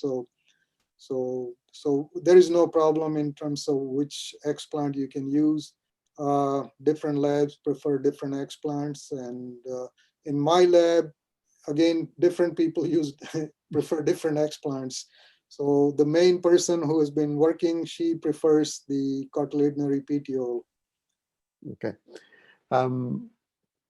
This is the last question now. Okay. This question has come from two persons independently. One is Dr. Muhammad Umar Iqbal, and the other is Dr. Manivannan. Like one of these questions is, why is it that coca is the only variety so far that is responding to regeneration? Why not other varieties? And I think I'll ask these other related questions after you answer this. Okay. Well, it's coca 312 plus a couple of other coca genotypes, as well as there is an Australian genotype that can also be transformed. There are people in China, they've come up with some genotypes also. One is called YZ1 that seems to be quite popular there. I wish I knew the answer. I think, again, it just depends on genes that are involved in regeneration. So one thing, it's a very good question. Transfer of a transgene into cotton cells is not a problem. Agrobacterium can transfer it to almost any genotype. The problem comes with the regeneration, so the tissue culture part, which is highly genotype dependent. And so currently only few genotypes is possible, but there are some other advances in this process. And if we can, for example, there are some developmental genes like baby boom and wuschel. One can utilize those genes and make it a little easier to transform directly into commercial varieties. Thank you, Professor Rathore. And this is the final one now. This is from Dr. Manivanan. He's asking, which genome do you think is responsible for regeneration capacity? Is it A or D? And like a related one is, how can we improve the in vitro regeneration capacity in Indian lines? Good question. I wish I knew the answer to the first one, whether it's the A genome or D genome. I really don't know the answer. As far as, again, what I would say is this, whether it's in India or China or any place, Africa or any other place, I think Coker 312 is available everywhere. In fact, the very first few traits that Monsanto generated and are in use everywhere in the world were developed or introduced in Coker 312 background.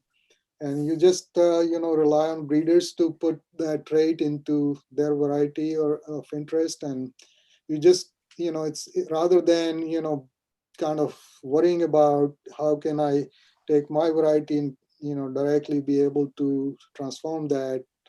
That's a lot of work and a lot of effort. And I know there are some downsides to just going from Coker 312 to the more current varieties, but you can overcome most of the issues. Yeah, there are questions popping up, but I think I have time, so I don't have a problem with that. I can be here for another hour if you wish. Thank you so much. That's very kind. Unfortunately, we can't be here for another hour, and there literally is a tsunami of questions coming in at the moment.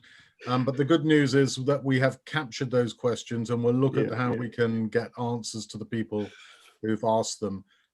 So I would like to end today by giving a very big thank you to both our speakers, Professor Dong and Professor Rathore, for two really excellent presentations. Really enjoyed those. And I'd also like to say a very big thank you to all of you who attended and asked those questions, and to our translators who have to do a marvelous job translating all these technical words. A big thank you to them as well. So with that, we would like to wish you goodbye until the next seminar, which is the 5th one in the series, which will be on Wednesday, the 3rd of February. Until then, keep safe, and we look forward to seeing you then. Thank you. Thank you very much. Thank you. Happy New Year to everyone. Thank you. Happy New Year. Thank you.